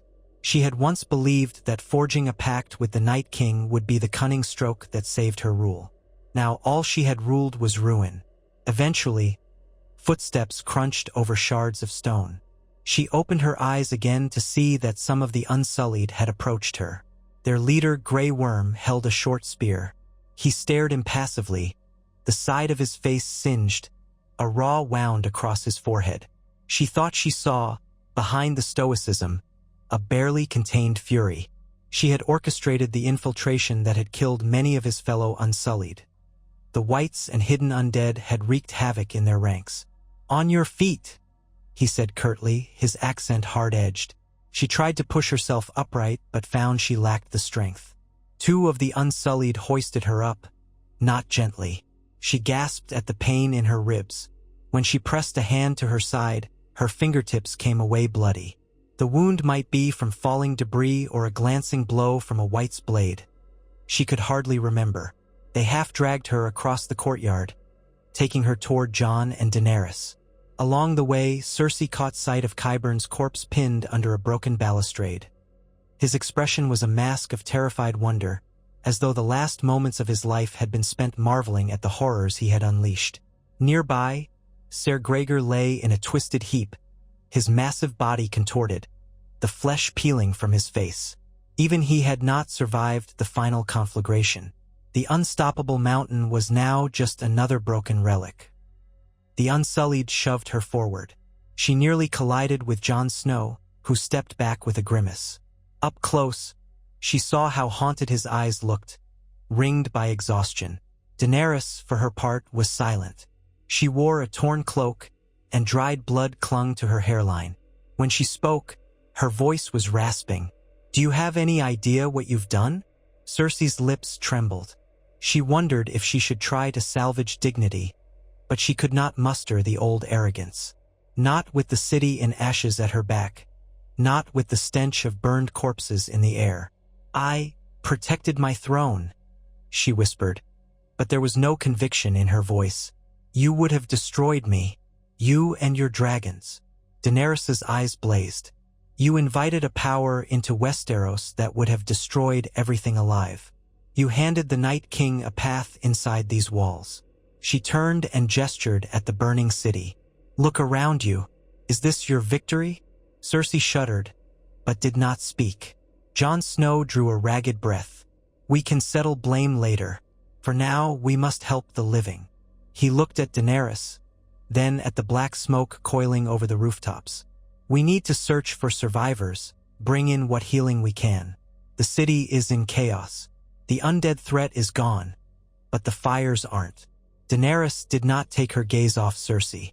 "I will never forget that she is responsible for so much death. But you're right, there are still people who need us. She turned to Grey Worm. "Put her somewhere secure. We will decide her fate once we have saved who we can." Grey Worm bowed and motioned for the Unsullied to take Cersei away. As they led her past collapsed arches and scorched courtyards, she glimpsed fragments of once familiar corridors, the tatters of a tapestry half-burnt, a shattered statue of Maegor the Cruel. The Red Keep had stood for generations, an unshakable symbol of Targaryen might, and then Baratheon and Lannister dominion, and now it lay as rubble. The irony stung like salt in an open wound.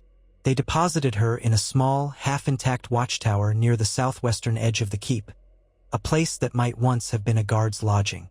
The door was barely hanging on its hinges, the inside blackened with soot. Nonetheless, the Unsullied posted themselves outside, sealing her in with a single watchful guard who glared at her in silent disdain. She slumped against a wall, trying to gather her wits, ignoring the throbbing in her ribs. She was alone. Her father dead these many years, her brothers parted by hatred and betrayal, her children gone to the grave. Now her city, her last child, in a way, was left in cinders. A bleak laugh escaped her lips. Not even the prophecy of Maggie the Frog had envisioned such an end.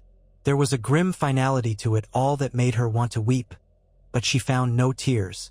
A day passed, or perhaps it was two. Time lost meaning in the gloom. From outside the watchtower, she heard the distant crash of shifting rubble, the hiss of rising steam when the fires met water, the bark of orders, the clatter of tools. She guessed that Jon and Daenerys, and whatever allies they still mustered, were scouring the ruins for survivors and corpses. Occasionally, she heard sobbing or moaning. The city was in mourning and shock, struggling to bury its dead, to feed the living, to simply endure another day. The screams of dragons shattered the skies at irregular intervals, echoing a lament for a realm nearly lost. From her cramped vantage, Cersei could do little but contemplate her mistakes. She recalled with a kind of numb clarity how she had welcomed the Night King into the city. It seemed impossible, in hindsight, that she had believed she could control such a force. Part of her mind insisted that she had been driven by desperation. Daenerys's dragons, the combined armies of the North, the knowledge that her own forces were no match for them. But had it been desperation, or had it been pride? The distinction hardly mattered now. She licked her cracked lips. Water had been scant. A single leather skin lay near the tower's door, and the Unsullied guard permitted her to drink sparingly. She sipped and forced her mind away from self-pity. Would Daenerys kill her? Likely. Or maybe it would be Jon Snow. He had once been described as honorable, but so had Ned Stark. She recalled that Ned Stark had lost his head in King's Landing. Perhaps the same fate would greet her. A traitorous voice in her heart told her she might deserve it, if only for the devastation she had inflicted. On the third day, she thought it was the third day, Grey Worm returned. He entered the watchtower with two Unsullied behind him, their expressions impassive. Cersei struggled to stand as they approached, a fresh bolt of pain lancing her side. "Your presence is demanded," Grey Worm said. "At once." She forced a breath through her lips. "Demanded by whom?" He did not reply. One of the Unsullied gripped her arm roughly. Another seized her other arm. They half walked, half dragged her outside. The morning sun stabbed her eyes with brightness. She realized that the worst of the smoke had cleared. Though the city was still blanketed in ash, the wind must have shifted, carrying much of it out to sea. She was led through the remains of the Red Keep courtyard, where timbers and broken stone littered every step. Soldiers were working in tight-lipped cooperation to remove bodies or douse lingering embers. Some of them paused, momentarily, to stare at Cersei. She recognized fury and grief and disgust in their eyes. Yet none spoke as the guards hurried her onward. At last, they came to what remained of the Great Hall, though calling it a hall was generous now. Most of the walls had collapsed. Part of the roof was missing. Piles of rubble formed ragged boundaries that only hinted at what this space had been. Yet amidst that ruin, someone had cleared a wide area of debris, and a large wooden table stood on level ground, battered but functional. Around it stood a group of figures that made Cersei's heart clench. Daenerys Targaryen, clad in a torn black cloak.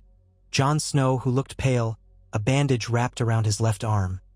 Ser Davos Seaworth, his features etched with sorrow. Brienne of Tarth, her armor dented and scorched.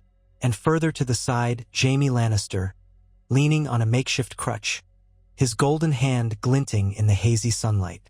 Jaime. Cersei felt a jolt of dizzying emotion. Relief, anger, shame, longing. She had not seen him in so long.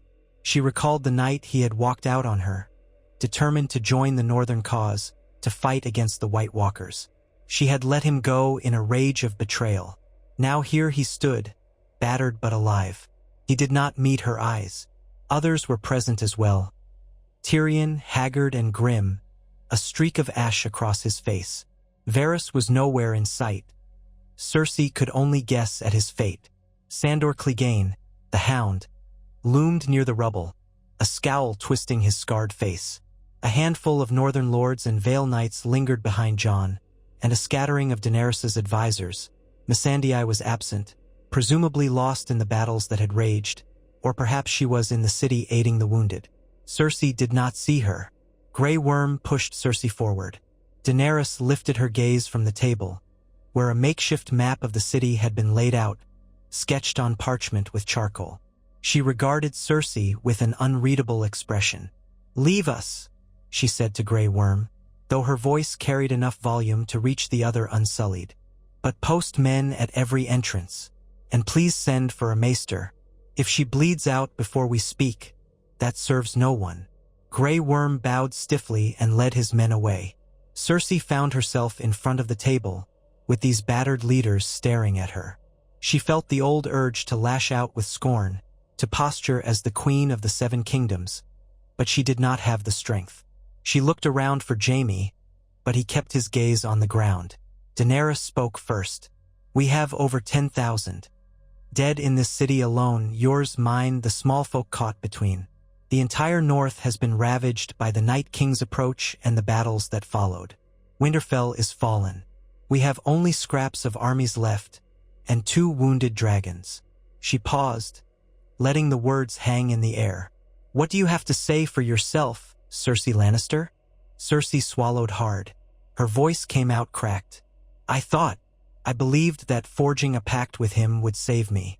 Save the city from the dragons. I knew you wouldn't let me keep the throne." Tyrion scoffed quietly. "And so you turned to the dead, not imagining for a moment that the dead might not honor a bargain? Did you learn nothing of who they were, or what they were?" Cersei cast a glare at him, but it was half-hearted. She had no venom left for her youngest brother. Not now. "I knew what I risked, but I had no choice." Jon Snow's voice was surprisingly calm. "There is always a choice. You chose to preserve your power instead of joining us against the threat." He gestured at the shattered hall. "You see the result." Jaime stepped closer to the table at last, his stance unsteady as he leaned on the crutch. "Cersei, they've told me everything. How you opened the gates to the Whites, how you let them infiltrate the city from the inside out." He paused, looking as though he might be sick. "Gods, how could you?" She looked at him, seeing the lines of pain on his face. Their eyes met for an instant, and in it, she saw every moment of their shared past. Childhood in Casterly Rock, the secret in King's Landing, the births and losses of their children. The day he left. "I wanted to keep us safe. I wanted us to keep what was ours." The words sounded so feeble now. "I never meant for it to go so far." He said nothing, but she sensed the break between them was irrevocable. Daenerys exchanged a glance with Tyrion, then with Jon. She took a step forward, her posture stiff. "We're not here to debate your intentions. We are here to decide what to do with you. You have no allies left, no armies to command.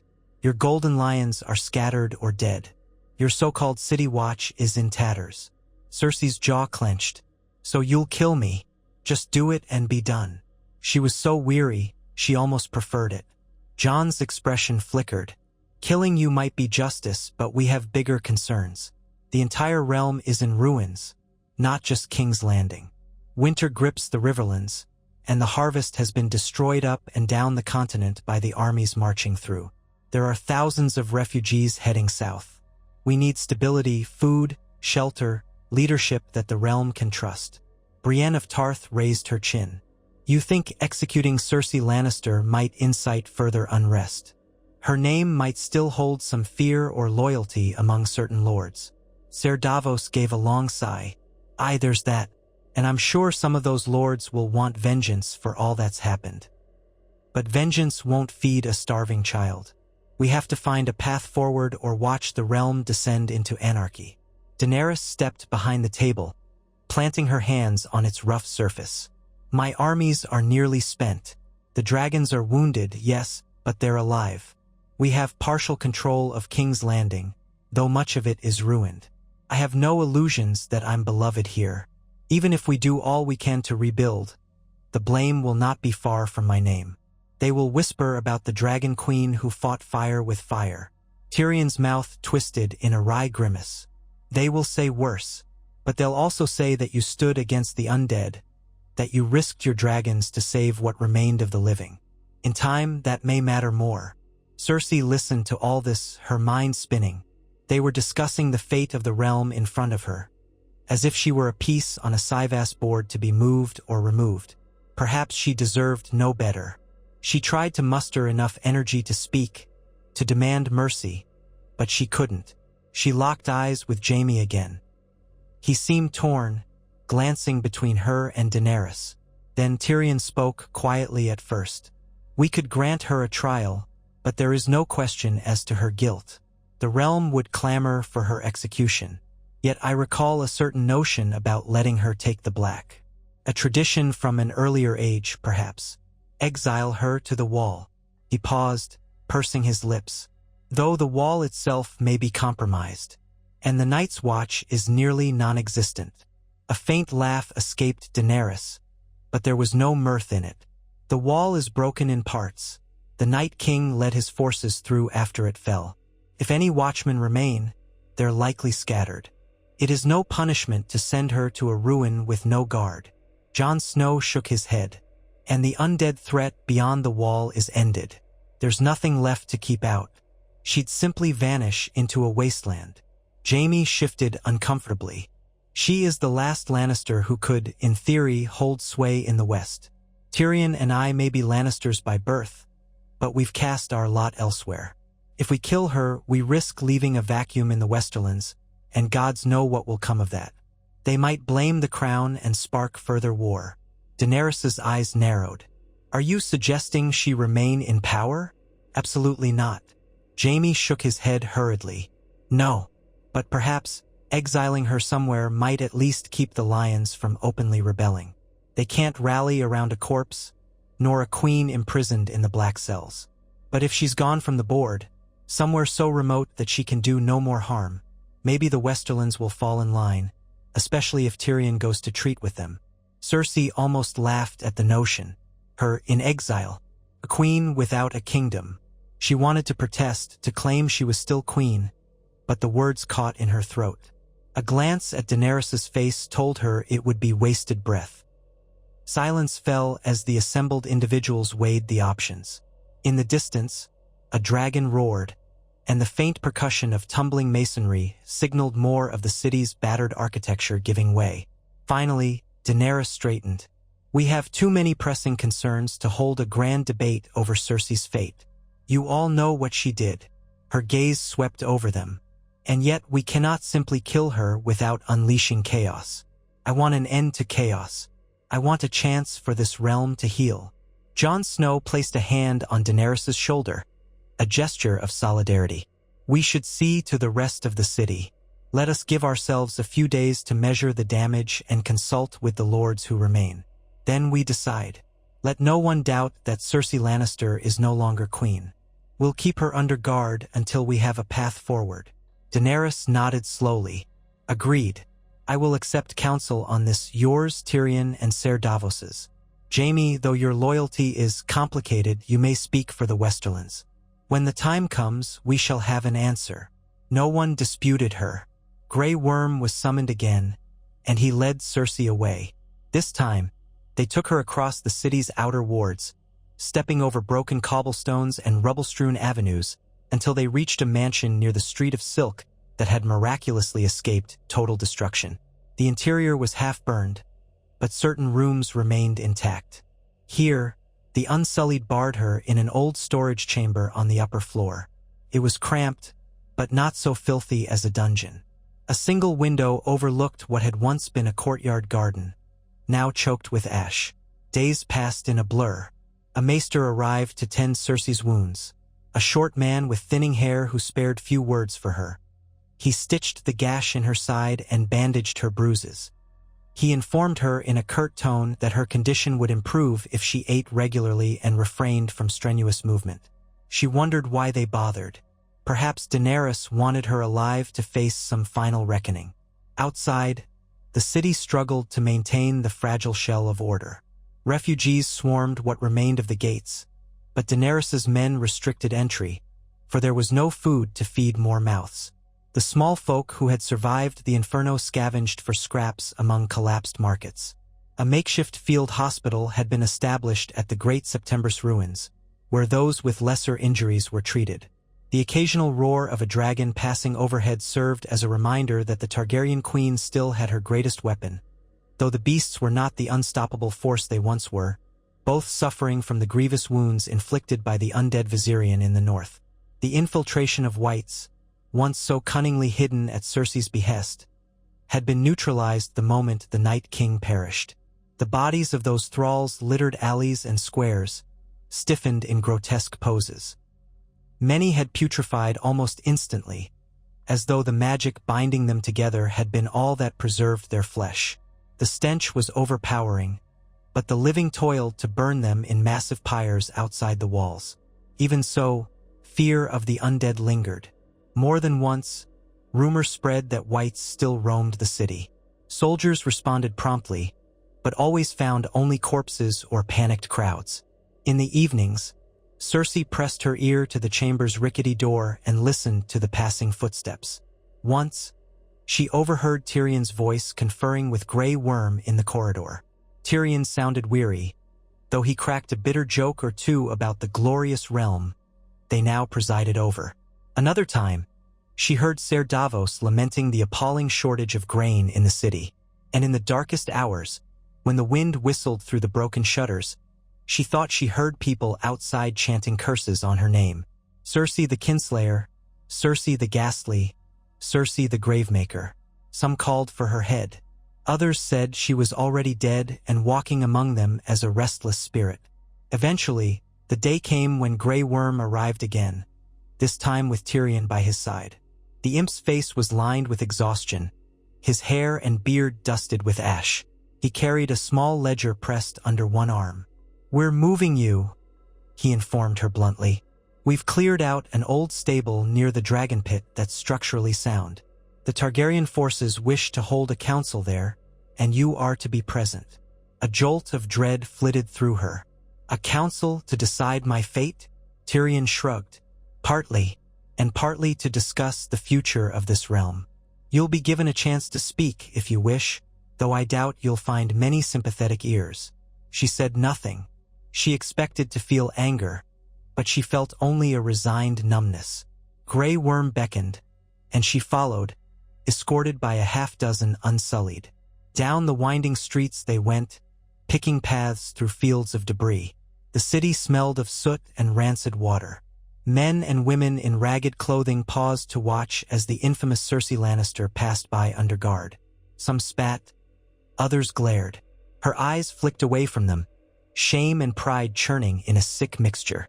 Before long, the group reached the steep slopes that led up to the Hill of Rhaenys, where the dragon pit stood. The ancient dome had collapsed centuries ago, but the space within had been partially cleared to serve as a gathering place. Temporary walls and a new roof of timbers had been constructed with frenetic effort over the last few days. Soldiers milled around outside, half of them bearing the Targaryen sigil, the other half from the north or the Vale. Cersei even saw a scattering of men in Baratheon livery, Stormlanders who had joined Daenerys' cause after the fall of Winterfell, or so she surmised. Inside, The makeshift structure was dimly lit by lanterns and open gaps in the newly laid roof. Rows of benches ringed a circular arena of sorts. It reminded Cersei of a court trial in an amphitheater, though there was no formal dais, just a raised platform at the center, fashioned from planks. Jon Snow stood upon it, conferring quietly with Daenerys Targaryen. His expression was grim, and hers was carefully composed. Nearby, Ser Davos, Brienne of Tarth, Gendry Baratheon, recognizable by the broad shoulders and black hair, and other notable figures formed a loose circle. Cersei glimpsed a few Western lords whose faces she recognized from past dealings, though they kept their distance from her. None looked eager to speak on her behalf. Tyrion led Cersei past the benches to a small stool set out near the platform. With a gesture, Grey Worm indicated that she should sit, so she did, head bowed. A hush fell over the assembled as Daenerys lifted a hand, calling for attention. "We have come here," Daenerys said, her voice echoing faintly under the curved dome, "to decide the fate of this realm and to address those who have done it great harm. As you all know, the Night King is destroyed, but his shadow lingers in the ruin he left behind." She paused, letting her words sink in. "Winterfell is lost. Many houses have scattered. We are left with a fractured kingdom that must find unity or perish under the snows of this long winter." Jon Snow took over, his tone somber. "We have no time for petty squabbles. Food stores must be replenished, roads cleared, and the living protected from raiders and bandits who would exploit our vulnerability. To that end, we have begun negotiations with the Reach and Dorne, seeking their harvests and alliances." An older man in Tyrell colors, though House Tyrell itself was extinguished, spoke up. "The farmlands of the Reach have been spared the worst of this war, but we can't feed the entire realm. We demand security, and we demand fair recompense for our grain." Daenerys inclined her head. "We shall negotiate in good faith. The Stormlands, under Gendry Baratheon, have pledged ships for transport, and the Vale still has some supplies as well. We will do what we must to ensure no one starves." A tall, lean woman with the sun and spear sigil of Dorne on her surcoat crossed her arms. "Dorne will stand with the Targaryens, provided our sovereignty is respected. We have no interest in further war, but we will not be trifled with." Jon nodded. "So long as we maintain peace, you will have nothing to fear from the crown." He hesitated, glancing at Daenerys. "Though we haven't exactly determined who sits that crown. The throne was destroyed, and we have yet to decide." Before he could finish, a gruff voice cut in. "What about her?" All eyes turned to the speaker, an older knight from the Westerlands. He pointed a calloused finger at Cersei, who looked up slowly.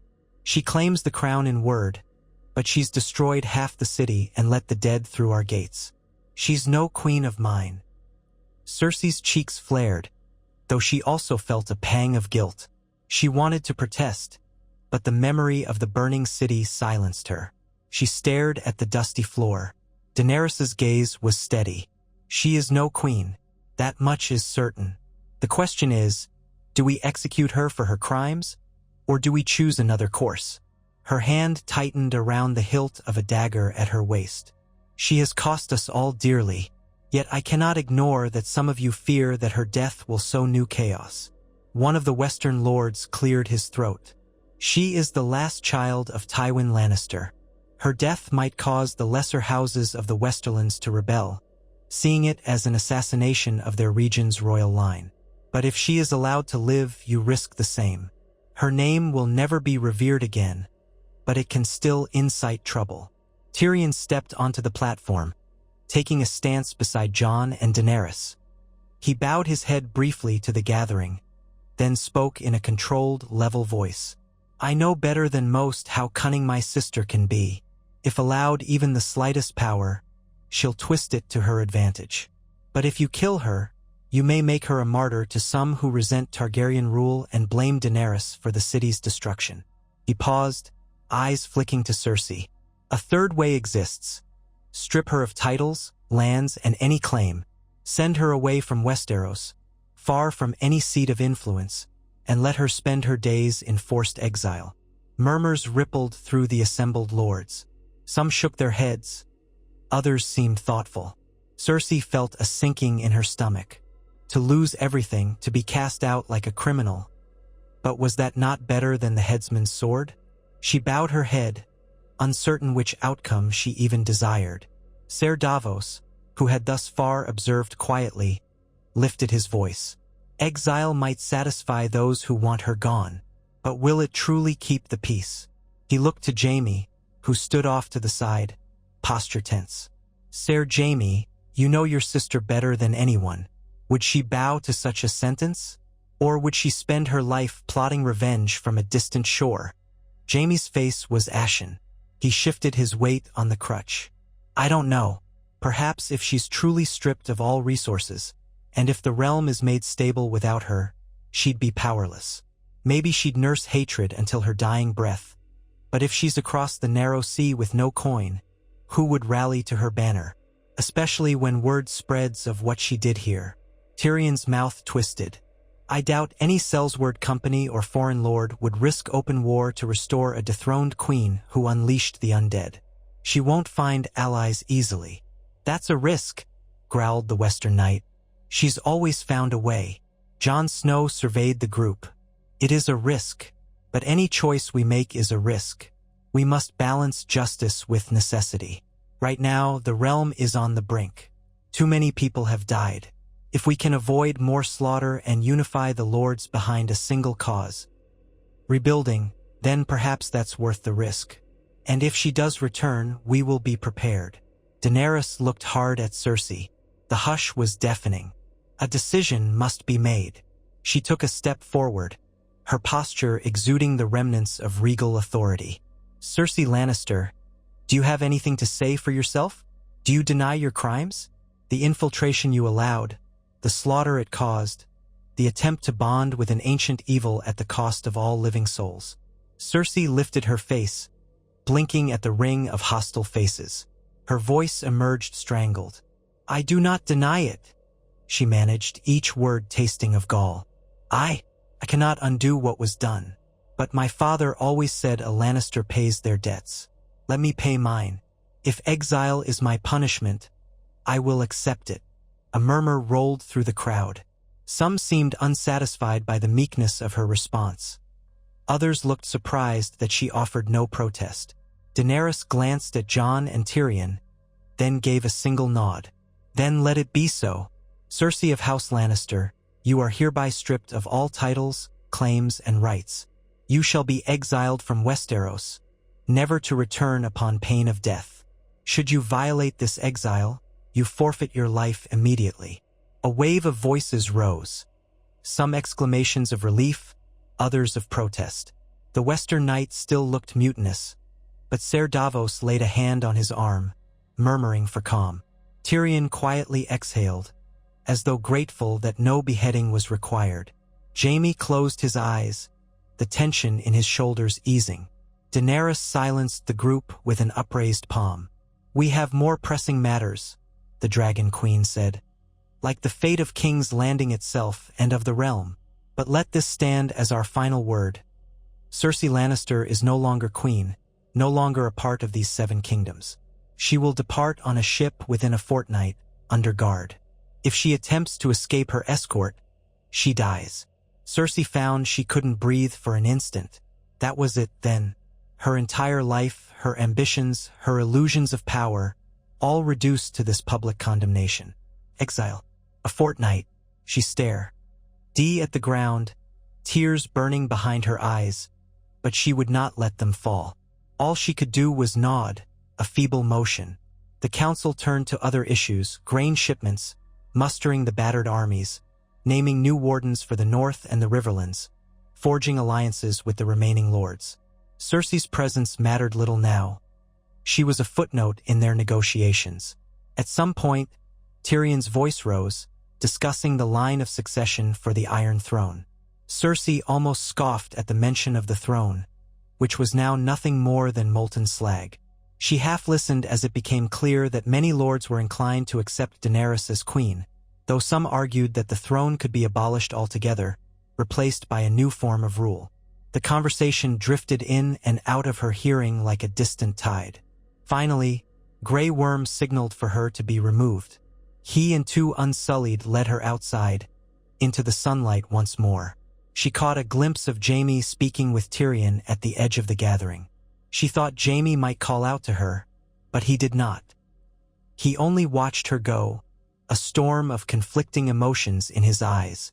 They brought her to a stable a short distance away, a structure once used to house traveling garrons for visitors to the dragon pit. Inside, she found a modest cot, a bucket of water, and a single loaf of bread. The stable door was barred from the outside, and Grey Worm posted a guard. Yet this was no typical cell. The smell of old hay lingered. A shaft of light entered through a gap in the roof. She sank onto the cot, numb. Exile. The thought echoed through her mind. Daenerys had said, under guard. Where would they send her? Likely Essos on some rickety ship across the narrow sea. Would she vanish into the free cities, living as a beggar queen in a land where the name Lannister meant little or nothing? The notion felt more like a dream than reality. But it was her new reality. The alternative was the executioner's block. In the days that followed, King's Landing pulsed with frantic efforts to restore basic order. Workers cleared thoroughfares to allow wagons of supplies to pass. The surviving blacksmiths repaired tools and weapons. The dead were piled in mass graves or burned in the fields. Daenerys and Jon occasionally flew overhead on Drogon or Rhaegal, using the dragon's flames to raise dangerous rubble or incinerate pockets of bodies that carried risk of disease. Word spread that a handful of northern lords, led by Lady Sansa Stark, had regrouped after fleeing Winterfell and were now nearing the Trident. The realm, battered though it was, might yet endure. Through it all, Cersei remained in her stable cell, receiving only the most perfunctory visits from unsullied guards who brought her meager rations. She had no visitors otherwise, until one evening near dusk, when Jaime slipped inside. He entered quietly, glancing behind him to ensure no one saw. She stood, alarmed and hopeful as he shut the door. They looked at each other for a long moment, the hush broken by the shuffle of a horse in a nearby stall. Jaime wore simple garb, a leather jerkin over a linen shirt, his golden hand glinting in the dimness. A healing wound along his temple suggested he had nearly died in the earlier battles. She saw exhaustion in his face, and something deeper, sorrow. She reached toward him, but he did not step closer. At last he spoke, voice low. "You'll be gone soon." Daenerys ordered a ship readied at the Blackwater docks. "You'll sail east, probably to Pentos or Volantis, depending on the tide." He paused. "They mean to keep you under guard until you're beyond Westeros." She swallowed. "Jaime, do you hate me for all this?" He exhaled a ragged breath. "I wish I could. I tried to hate you after you let me go, after you scorned the truce with the North. But God's help me, you are still—" His voice cracked. "You're still my sister. We survived so much together. Yet I don't know what you've become. This city is destroyed, and it was your doing." Tears pricked her eyes, but she blinked them back. "I never wanted it to end like this. I thought I could keep the throne, keep what was ours. I thought the Night King would break Daenerys and her army. Not us. I thought—" She trailed off, shoulders slumping. "I thought I was strong. Now I see I was only proud." Jaime looked away, jaw tight. "We lost everything. Our children, our father, our place in this world. We have only ourselves to blame." She let out a shaky sigh. "What will you do now? Stay here and serve Daenerys? Or Jon?" A flicker of uncertainty crossed his face. "I don't know. Tyrion urges me to advise the new crown, help rebuild. Atonement of sorts. I might do that." He flexed his golden hand, the metal reflecting the stable's lantern glow. "I have nowhere else to go. The Westerlands, Casterly Rock. Someone will need to rule it, but I'm not certain I can. Tyrion might be better suited." "Then you'd be parted from him as well," she said, a note of bitterness creeping in. "The Lannisters scattered to the winds." He gave a shrug. "Better scattered than all in the grave." Silence stretched, thick with regrets. Eventually, Jaime reached into a pouch on his belt and withdrew a small gold coin pressed into a strip of velvet. I took this from the remnants of the royal treasury. It's not much, but it might help you find your feet in Essos. He offered it, stepping close enough that she could feel the warmth of his body. She stared at the coin, a single golden dragon. "One coin?" she asked, half in disbelief. "It's all I have. The rest of the treasury is being used to buy food for the starving city. Daenerys wouldn't allow me to give you more even if I wanted to." She accepted it, her fingers brushing his. The contact sent an ache through her chest, recalling the closeness they once shared. "Thank you," she whispered. He nodded. "There's a small trunk on the ship with some clothes. Tyrion arranged it. Don't ask me if you'll like them, but at least you'll have something more than rags to wear." She shut her eyes, feeling tears threaten. "Jaime, will I ever see you again?" He didn't answer at first. Then, so quietly she nearly missed it, he said, "I hope not." He stepped back, the finality in his voice like a dagger in her gut. "Goodbye, Cersei." Turning, he walked to the door, paused as if to say more, then left without another word. She stood trembling in the gloom, the gold coin in her hand, her tears finally slipping free to carve silent tracks down her cheeks. She sank onto the cot and stared at the coin until the darkness of night swallowed all else. A few days later, she was summoned at dawn by two Unsullied bearing torches. They escorted her through the city in silence. Streets that were once bustling with merchants, drunks, and peddlers lay eerily still. Houses lay half-collapsed, the silhouette of the broken red keep looming like a skeleton in the distance. Here and there, men and women carried salvageable timber, or guided donkey carts loaded with rubble. No one spoke to her.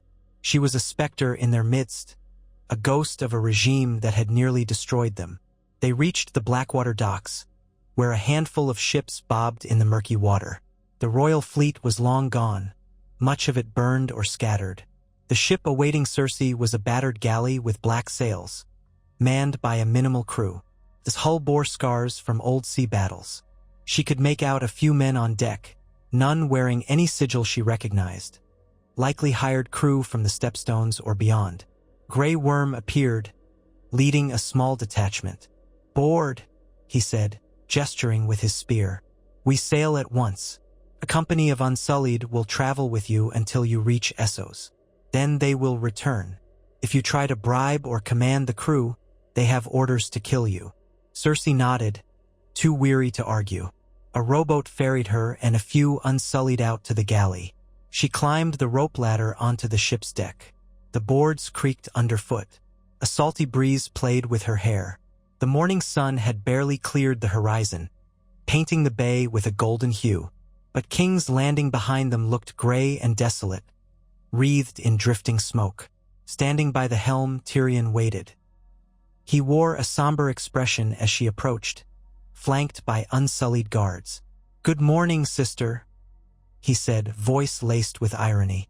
"Though I doubt either of us finds it good." She offered no reply. He reached out and pressed something into her hand, a small, folded piece of parchment. She stared, puzzled. "It's a letter of passage," Tyrion explained, "to a contact I once knew in Pentos. It might open a door or two, or it might do nothing at all. I can't promise more." She nodded, tucking it into the bodice of her threadbare dress. "Thank you," he sighed, glancing at the scorched city. "Despite all that's happened, you're still my blood. I hope you find some meaning in life across the narrow sea. Because you won't find it here, not anymore." He paused. "If you ever send word, let it be a letter of peace. Our house has spilled enough blood." She pressed her lips together.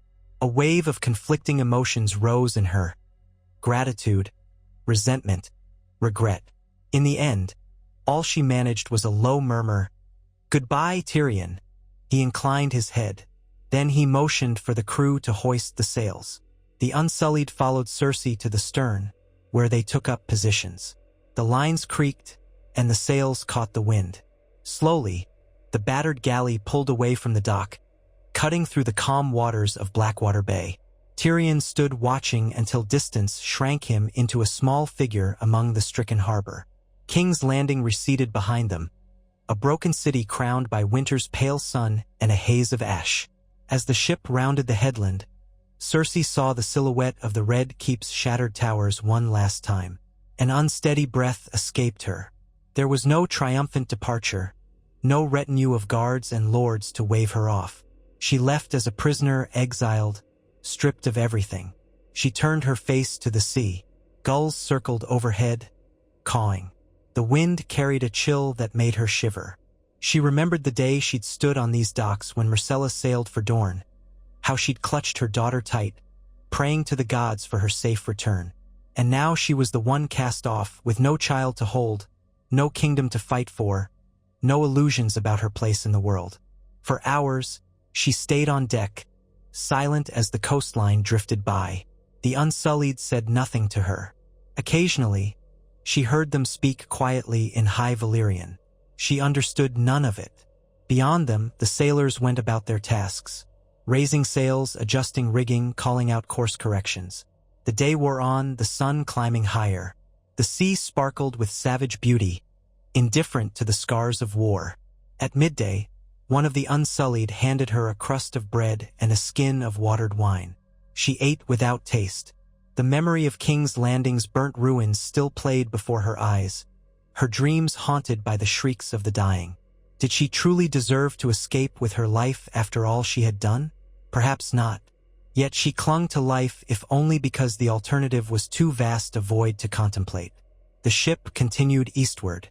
By evening, they could no longer see the coast of Westeros, only open water. The sound of the waves filled her ears, and the fresh, briny air replaced the city's stench. Something in that emptiness felt strangely terrifying. She found a corner near a coil of rope to sit, hugging her knees. She tried not to think about the future, but it pressed in on her anyway. Pentos, Volantis, Lys. Some free city would be her prison, her entire life whittled to scavenging for enough coin to eat. The name Lannister might buy her a few days' curiosity, until the rumors of what had transpired in Westeros followed. Then who would trust her? Who would want to harbor the queen who had colluded with the Night King? Night fell, the sky strewn with 1,000 stars. One of the sailors lit lanterns along the deck, and the Unsullied huddled by the stern. Cersei drifted between fitful dozes, sometimes startled awake by nightmares of ice and fire. She saw the Night King's face looming above her, saw Daenerys's dragons turning their flames on the city, saw Jaime's back as he walked away. She tried to steel herself, telling her mind that she was free of that horror now, but the nightmares persisted. Eventually, a gentle tug on her shoulder roused her. She opened her eyes, blinking at the lamplight. One of the Unsullied, a scarred man with an impassive face, pointed to a hatch leading below decks. "You sleep there," he said, his common tongue heavily accented. "Warmer, less wind." She nodded, too drained to resist. He escorted her down a narrow staircase into a cramped hold where hammocks hung from the rafters. The smell of brine and stale air was thick. The guard indicated an empty hammock and said, "You rest." Then he returned topside, leaving her in the faint glow of a swaying lantern. Cersei gingerly climbed into the hammock. It swayed with the ship's motion, making her stomach roll. But at least it was more comfortable than bare planks on the deck. She stared at the lantern's flame, lulled by the sea's rhythm. Slowly, exhaustion overcame her. Time had no clear meaning at sea. Days blurred together. The weather shifted from calm, mirror-like surfaces to rolling waves that made the ship pitch dangerously. Once, a fierce squall descended, forcing the crew to lash the sails and hunker down. Cersei retched over the side, battered by wind and rain. The Unsullied weathered the storm without complaint, though one or two turned somewhat green. On the calmer days, she perched at the stern, watching the water churn in the wake. She realized that she had never in her life traveled so far from Westeros's shores. Her previous voyages had been short, overshadowed by political aims. Now, the open sea stretched out unbounded, as though reminding her that her old world was gone. She asked for news once, daring to approach the Unsullied with a question. "How long until we reach Pentos?" The guard regarded her impassively. "Captain says 6 more days if wind is good." She nodded, stepping away. The Unsullied had no interest in conversation. At night, she sometimes dreamed of her father, Tywin, scolding her for her failures. She dreamed of her children, Joffrey's sneer twisting into a corpse-like grin, Myrcella calling out to her from a distant ship, Tommen walking into shadow. She would wake with tears on her cheeks, though she forced them away, lest the guards see her weakness. On the 5th day after the storm, the lookout cried land. By late afternoon, Cersei saw the faint silhouette of a coastline rising through the haze. Pentos, the free city of magisters, wealthy from trade and mercenary dealings. From a distance, the city appeared tranquil, domes and towers glimmering under the sun. But she felt only dread. The ship angled toward the harbor. Pentos was known for its labyrinthine sprawl of villas and estates, for its so-called prince who served as a puppet to the magisters, and for the shady underworld that thrived on bribes and black market trade. With her name, she might find some cunning Pentoshi who recognized an opportunity, for good or ill. The Unsullied prepared to disembark. Their captain, a stern-faced man with a leather whip at his belt, ordered them to take Cersei ashore. She followed them down the gangplank, stepping onto foreign soil. A swirl of exotic scents filled her nostrils: spices, fish, rotting seaweed, perfumed oils. The harbor teemed with people: sailors, merchants, foreign travelers. She glimpsed men in rich silks, women with veils embroidered in gold, slaves carrying crates under the watchful eyes of armed overseers. Her escort cut through the throng, forging a path to a side dock where a small boat waited. They boarded it and rowed northward along the city's outskirts until they reached a secluded slip near a tall, crenellated wall. Cersei watched in apprehension as the Unsullied conferred with a local guard who wore the Pentos crest. A sack of coins exchanged hands. The guard vanished, leaving the gate unlocked. Within minutes, Cersei was escorted through that gate into a quiet courtyard. It appeared to belong to a private estate, set apart from the bustling heart of the city. The courtyard was lined with pomegranate trees and a marble fountain that trickled softly. A cluster of torch sconces hung on the walls. The Unsullied captain turned to Cersei. "This is where you stay. Our orders are to see you safely into Essos, then return to Westeros. The Magister here was paid to house you. Beyond that, we have no instructions." Cersei frowned, scanning the courtyard. "And if I leave?" she asked coldly. The man shrugged. "You may do as you will. You are exiled. If you return west, you die." No more words were exchanged. The captain signaled his men, and they filed out the gate. Cersei watched them disappear, feeling a strange emptiness. She was alone, truly alone, in a foreign city with no resources but a letter of passage from Tyrion, a single gold coin from Jaime, and the clothes on her back.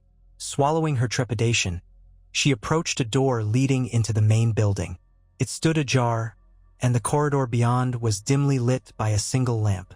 She called out, "Hello!" Her voice echoed. No answer came. She stepped inside. A modest reception room opened before her, its tiled floor polished, a low table set with a ceramic pitcher of water. The air was slightly stale, as though the place had not been occupied for some time. She realized that the Magister in question might not be home, or might be waiting for her to show her face first. With a shaky breath, she poured herself some water and drank. Then she followed a narrow hall that branched off the reception room, searching for signs of life. She found a few bedchambers, all similarly furnished with minimal comfort. One had a small writing desk by a shuttered window. Another had a bed with a threadbare blanket. At last, she happened upon a kitchen of sorts, though it looked barely stocked. A loaf of bread, some olives, a jug of brine, a single pot over cold embers. She grimaced. If a Magister owned this estate, it seemed he cared little about hospitality. She ventured deeper into the estate. The corridors twisted around a small inner courtyard. Eventually, she discovered a large wooden door, barred from the inside. She slid the bar free and entered. It opened onto a street, a quiet lane overshadowed by tall walls. A few Pentoshi walked by, casting curious glances at the disheveled woman emerging from the property. They quickly hurried on, uninterested in trouble. So this was it, the safe house, the Magister's estate.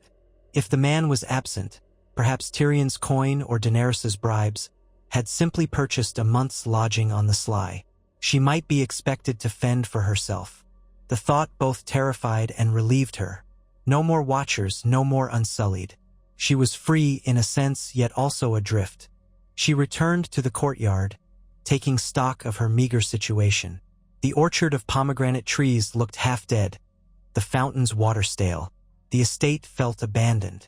She no longer had any illusions about receiving a warm welcome. She retreated to the bedchamber, claiming it for herself, dropping onto the thin mattress with a sigh. Her gaze wandered to the letter Tyrion had given her, now tucked inside her dress. Perhaps she should read it. Perhaps it contained instructions or a name she could invoke for help. With trembling fingers, she unfolded the parchment. It bore Tyrion's neat handwritten, G in the common tongue, to the esteemed Magister Illyrio Mopatis, or any ally of his who might read this. I, Tyrion of House Lannister, do entreat you to offer temporary sanctuary to the bearer of this letter. She is of my blood, though our paths have diverged. Ensure she has a roof over her head and minimal provisions, and I will see you compensated when the realm is made whole. Signed, Tyrion Lannister, Hand of the Queen. Cersei stared at the words, absorbing them. Illyrio Mopatis, that name tugged at old recollections. A wealthy magister who had once sheltered Daenerys Targaryen herself when she was young, if rumor was correct. Was this the same man who conspired to marry Daenerys to Khal Drogo? Possibly. If so, how old was he now, and was he even present in Pentos? Tyrion's letter might or might not hold weight. Frustration boiled in her chest. She had no desire to beg for scraps from the same man who helped raise Daenerys to power. But what choice did she have? She crumpled the parchment, then smoothed it out again. Outside, the day waned. Evening shadows stretched across the courtyard. She realized she should make an effort to secure food for the coming days, or at least see if there were any servants on the premises. She set out with weary determination, checking each corridor, each locked door. Her footsteps echoed in the emptiness. She found dusty rooms with furniture draped in cloth, an office with rolled-up ledgers, an alcove with a few sacks of flour, likely gone musty. No sign of the Magister or any staff. At length, she returned to the bedchamber, rummaged for a flint, and managed to light a small lamp. She sat by the desk, biting her lip. Her entire life had been spent among courts and extravagance. Even during the worst of the war, she'd always had Qyburn or servants to fetch her food, to handle the menial tasks. Now, she had only her wits, a mostly empty estate, and a letter that might be worthless. Yet she was alive. That fact brought a small, bitter comfort. She forced herself to leave the estate and wander the lane outside until she found a small market street. Most shops were closing for the night, but she managed to purchase some dried figs and cheese with the last copper coins she discovered in a forgotten pocket. Clutching her meager groceries, she returned, shoulders hunched, half expecting a footpad to rob her. But no one seemed interested in a lone woman with ragged clothes. The city had plenty of those, after all. So began her new existence. Days stretched into weeks, and she lingered in that half-abandoned Pentoshi estate, living on scant provisions she bought or scavenged. Too proud to beg but increasingly desperate. She wrestled with whether to seek out Illyrio Mopatis directly, if he was even in the city. She had no illusions that the man would welcome her with open arms, not after she had once stood against Daenerys. But perhaps Tyrion's letter might hold enough sway for him to grudgingly offer her a bed and bread. Each morning, she awoke to the same sense of dislocation. She was Cersei Lannister, once queen of the Seven Kingdoms, now scrounging for coppers in a foreign city. Sometimes she wandered the harbor, scanning for ships that might hail from Westeros, half hoping for news of the realm. She overheard rumors, whispers that Daenerys was consolidating power, that Jon Snow had gone north to reclaim or rebuild Winterfell, that the Vale and the Reach had brokered a new alliance. None of it felt real. Westeros was a world away, and she was an exile with no voice, no throne, no crown. Late one afternoon, as she trudged back from the market with a small sack of millet, she overheard a pair of sailors gossiping about a massive relief fleet that had arrived in King's Landing, loaded with grain from the Reach. They also spoke of new roads being built to connect the Crownlands with the Stormlands. Their words hammered home the reality that reconstruction was underway, that the realm was healing without her. She felt a twinge of envy, but also a flicker of relief that perhaps all was not lost for her homeland, even if it was no longer hers to rule. Sometimes, a memory of the Night King's blue eyes haunted her dreams. She would wake sweating, convinced she heard the wails of wights in the corridors of the estate. But the halls remained silent. He was truly gone. The foe she had once tried to harness was destroyed by the very people she'd hoped to defeat.